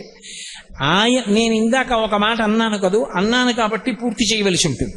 పరమశివుడి పరివారంలో ఒక చిత్రమైనటువంటి వ్యక్తి ఒకడు ఉన్నాడు, భేతాళుడు. ఆయన ఎక్కడుంటాడు అంటే శ్మశానంలో ఉంటాడు. శ్మశానంలో ఉండి పరమశివుడికి పరివారంలో ఉంటాడు. ఆయన శ్మశానంలో ఉండడం ఎందుకు అంటే పరమశివుడు కూడా శ్మశానంలో ఉంటుంటాడు. పరమశివుడు శ్మశానంలో ఉండడం ఎందుకు? కైలాసం లేదా? ఏమి ఐశ్వర్యం తక్కువ? అనుశాసనిక పర్వంలో మహాభారతంలో పార్వతీదేవి ఇదే ప్రశ్న అడిగింది. శంకర, కైలాసం ఉంది, ఇంత గొప్ప గొప్ప చింతామణి గృహాలున్నాయి, మీరు ఎందుకు అక్కడ ఉంటారని అడిగింది. అడిగితే ఆయన చెప్పాడు, బ్రహ్మగారు ఒకప్పుడు నన్ను అడిగాడు, ఈ ఉగ్రభూతములన్నీ కూడా శ్మశానంలోంచి లేచి వచ్చి ఊళ్ల మీద పడిపోయి ఊళ్ళో వాళ్ళు చేసేటటువంటి సాత్వికమైనటువంటి కర్మలు చెయ్యనివ్వవు, వాళ్ళందరూ సాత్విక కర్మలు చేసుకోవడానికి వీలుగా శ్మశానాలలో ఉన్న ఉగ్రభూతములు వచ్చి ఊళ్ల మీద పడిపోకుండా నేను అక్కడ ఉండి నాట్యం చేసి వాటినన్నింటినీ కూర్చోపెడతాను, అందుకని వీళ్ళు బతకగలుగుతున్నారు. నేను కానీ ఒక్కరోజు అక్కడికి వెళ్ళకపోతే అవన్నీ వచ్చి ఊళ్ళ మీద పడిపోతాయి, వీళ్ళందరూ అక్కడికి వెళ్ళిపోతారు. నేను ఇది లోకానికి చేస్తున్న ఉపకారం, ఏదో నాకు సరదా పుట్టక్కడ లేను, బ్రహ్మగారు అడిగాడని లోకుల కోసం అక్కడ ఉన్నాను. రెండో కారణం ఏమిటో తెలుసా? ఒంట్లో ఓపిక ఉన్నన్నాళ్ళు, లోపల దీపం ఉన్నన్నాళ్ళు ఏమీ తోచట్లేదంటాడు. కాసేపు రామాయణం చదువుకోవడం, ఓ భాగవతం చదువుకోవడం, లేకపోతే ఏదో భగవన్నామని చెప్పుకోవడం నా బోటి గడికి ఉంటుందా? ఉండదు. ఎవడైనా చదువుకునేవాడు ఉంటే పాడు చేయడానికి వాడు ఇంటికి కడతాం అస్తమానం. కానీ ఎంత ఓపిక ఉన్నవాడు కూడా ఏమీ తోచట్లేదు, కాసేపు అలా శ్మశానానికి వెళ్ళొద్దామని ఎవడు అనడం. నాకు కొడుకున్నాడు, కోడలుంది, కూతురుంది, అల్లుడున్నాడు, మనవలున్నారు, వియ్యాలారున్నారు, బంధువులున్నారు, స్నేహితులున్నారు, పరివారం ఉన్నారు, వాళ్ళున్నారు, వీళ్ళున్నారు, ఇన్ని చెప్తాడు. కానీ శరీరం అంతా పడిపోయిన తరువాత జీవుడు ఉత్క్రమణం అయిపోతాడు, పైకి లేచిపోతాడు. ఈ కల్లరి బొమ్మయవు కాయమ్మునొల్ల అద్దె కొంపల బోలు ఆల్భోగమొల్ల తను పెంచు దొంగలవు తనయులనొల్ల. వీళ్ళందరూ చేసేదేమిటి? ఏమీ ఉండదు. ఆఖరికి నేను అనుకున్న ఈ శరీరం కూడా కాలిపోతుంటుంది. తలకాయ పగిలిపోగానే కొడుకు స్నానం చేసి వెళ్ళిపోతాడు. చీకటి పడుతుంది, ఉగ్రభూతాలన్నీ లేస్తాయి. తను అనుకున్న తన శరీరం కూడా లేదు, కాలిపోయింది అగ్నిహోత్రంలో. తాను ఒక్కడే నిలబడి ఉంటాడు. పార్వతి ఇంతకాలం నా భార్య ఉందన్నాడు, నా బిడ్డలు ఉన్నారన్నాడు, నా పరివారం ఉందన్నాడు, నేను అంతవాణ్ణన్నాడు, నాకు ఐశ్వర్యం ఉందన్నాడు, భూములు ఉన్నాయన్నాడు, పొలాలు ఉన్నాయన్నాడు, డబ్బు ఉందన్నాడు. ఒక్కడు లేనివాడుగా నిలబడి ఉంటాడు. అప్పుడు ఏడుస్తాడు. ఓపికన్ననాడు వినయంతో శంకరుడి దగ్గర తల ఉంచి నమస్కరించలేదు అని వాడు ఏడుస్తుంటే ఓదార్చడానికి నేను కూడా లేకపోతే చచ్చినవాడు చచ్చిపోతాడని అక్కడుండి ఓదారుస్తున్నాను పార్వతి అన్నాడు. అందుకుంటాడు. అక్కడ ఉన్న శంకరుడి పరివారంలో భేతాళుడు ఉంటాడు. ఎందుకో తెలుసా? భేతాళుడు అక్కడికి ఎందుకు వెళ్ళాడు అంటే మీరు చాలా జాగ్రత్తగా వినవలసిన విశేషం. నేను ఇందాక భృంగి గురించి అన్నాను కాబట్టి ఈ విషయాన్ని కూడా మనవి చేస్తున్నాను. నేను మీతో చెప్పా, శివవీర్యము 2 చుక్కలు ఆ గిరిప్రస్థము మీద పడినప్పుడు భృంగి మహాకాళి అని 2 పుట్టారు అని. ఆ మహాకాళికి ఒక అలవాటు ఉండేది. నేను పరమశివుడు యొక్క ఆంతరంగిక పరివారం కదా, ఎప్పుడైనా శంకరుడు దర్శనం చేయొచ్చు. వాళ్ళకి నందీశ్వరుడు అనుజ్ఞతో సంబంధం లేదు, వాళ్ళు లోపలికి వెళ్ళొచ్చు. కాబట్టి నేను వెళ్ళగలను. వెళ్ళవచ్చు అంటే శంకరుడి అనుగ్రహం అలా ఇచ్చాడు. నందీశ్వరుడి అనుమతి కూడా అక్కర్లేదు, మీరు లోపలికి రావచ్చు అన్నాడు ఆయన. మీరెందుకండి అడగడం, మీరు ఎప్పుడైనా రావచ్చు మా ఇంటికి అన్నాను అనుకోండి. అలా అంటే దాని ఉద్దేశం రాత్రి 1 గంటకి నేను నిద్రపోతున్నప్పుడు రమ్మనే కాదు కదా. అది ఒక స్వాతంత్ర్యం మీకు ఇచ్చినట్టు. పరమ ప్రేమతో మీరు మా ఇంటికి ఎప్పుడైనా రావచ్చు, మా కుటుంబ సభ్యులు లాంటి వారు అని. అలా అన్నాను కదా అని ఉపన్యాసం 2 గంటలు చెప్పి వెళ్ళిన తర్వాత నా వెంటబడి నేను ఎక్కడున్నాను అక్కడికి రమ్మనే అలసట ఉండదు. ఎప్పుడు వెళ్ళాలో ఎప్పుడు వెళ్ళకూడదో తెలుసుకుని ఉండాలి కదా.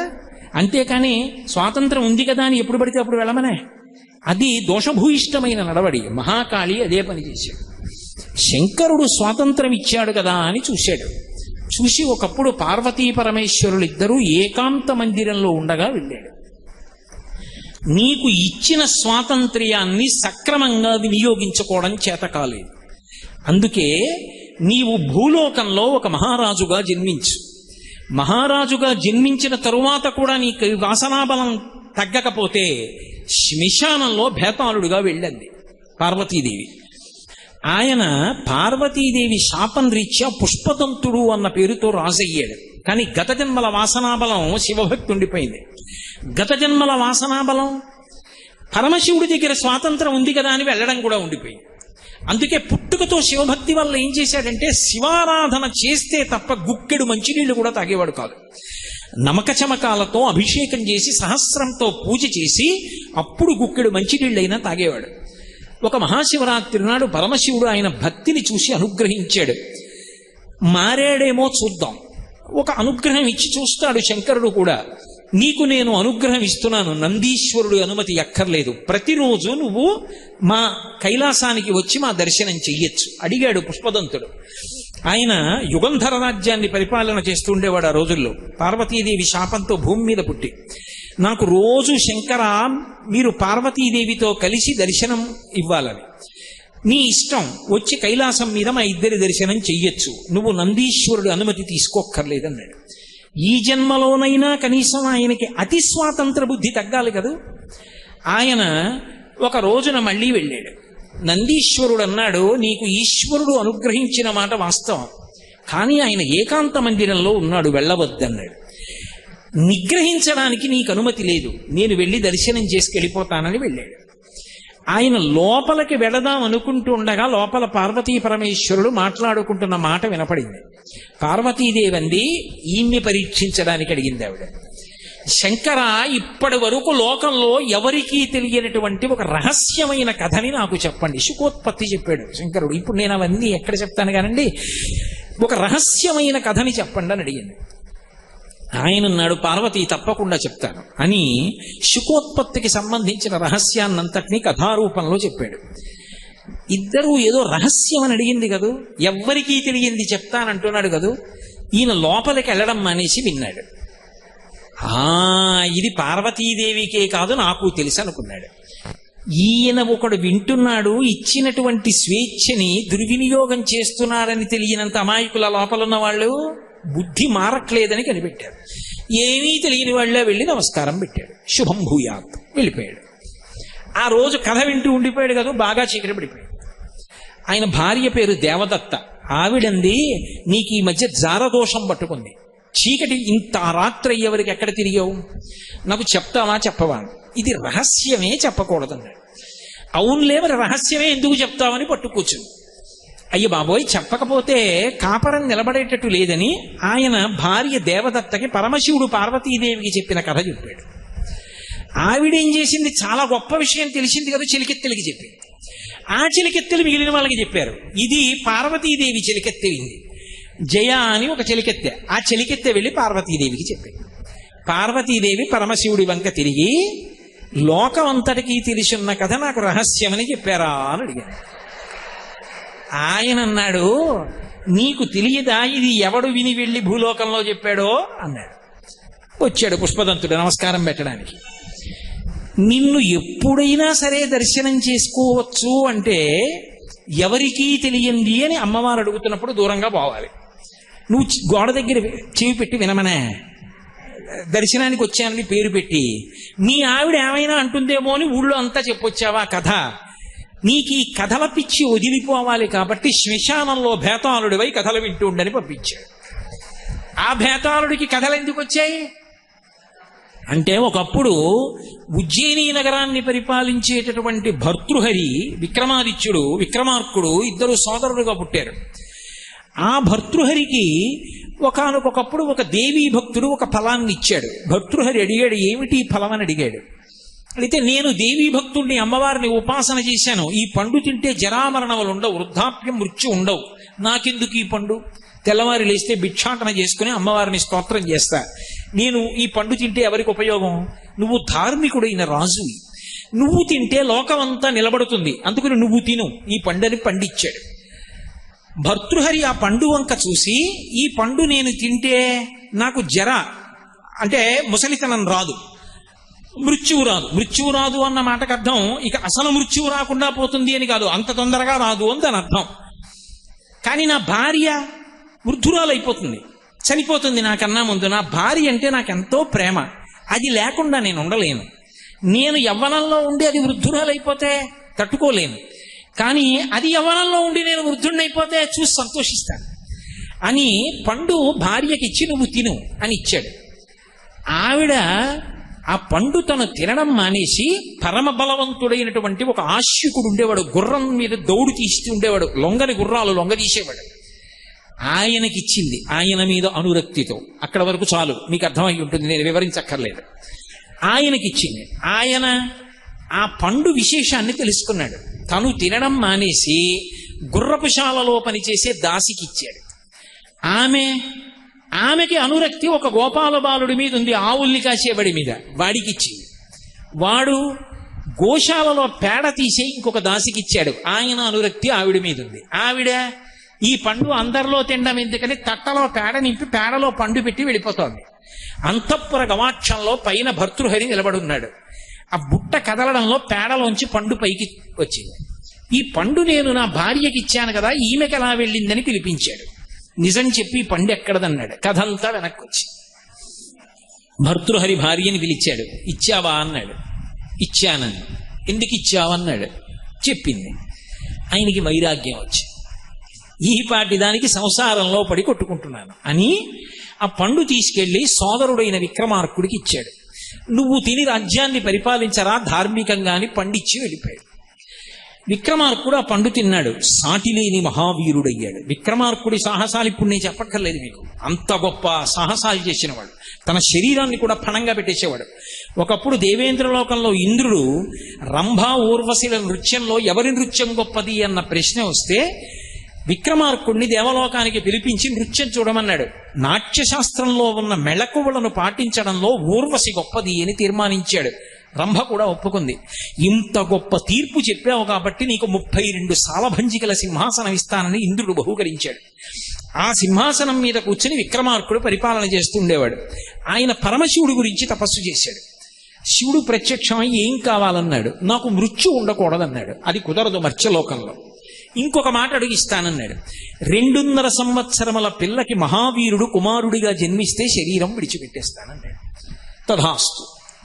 ఆయన సింహాసనం మీద కూర్చుని అద్భుతాలు చేశాడు విక్రమార్కుడు. అందుకే ఈ కథలు వినడం అన్నది పుష్పదంతుడు పార్వతీదేవి దగ్గరికి వెళ్లి చాటుగా విని ఆ కథంతా ప్రచారమై మళ్ళీ పార్వతీదేవి దగ్గరికి వెడితే వీడికి ఈ స్వేచ్ఛాబుద్ధి పోవట్లేదని ఇచ్చిన శాపం వల్ల భేతాళుడిగా వచ్చాడు కదూ. అందుకని విక్రమార్కుడిని ప్రశ్నిస్తుంటాడు. ఎప్పుడు విక్రమార్కుడు మౌనంగా వెడుతుంటాడు. ఎందుకంటే మళ్ళీ దానికి ఇంకో ఉపాఖ్యానం. ఒకప్పుడు ఉజ్జయిని నగరాన్ని విక్రమార్కుడు పరిపాలిస్తుండగా ఒక దిగంబరుడు వచ్చాడు. ఆయన ఏదో ఉగ్ర పూజలు చేస్తాడు. ఆయన వచ్చి, మహారాజా రాత్రి నువ్వు నేను పూజ చేస్తున్న వనానికి రావాలన్నాడు. విక్రమార్కుడు వెళ్ళాడు.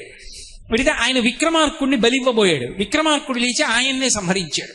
భేతాళుడు సంతసించి ఆయనకు అనుమాయి అయ్యాడు.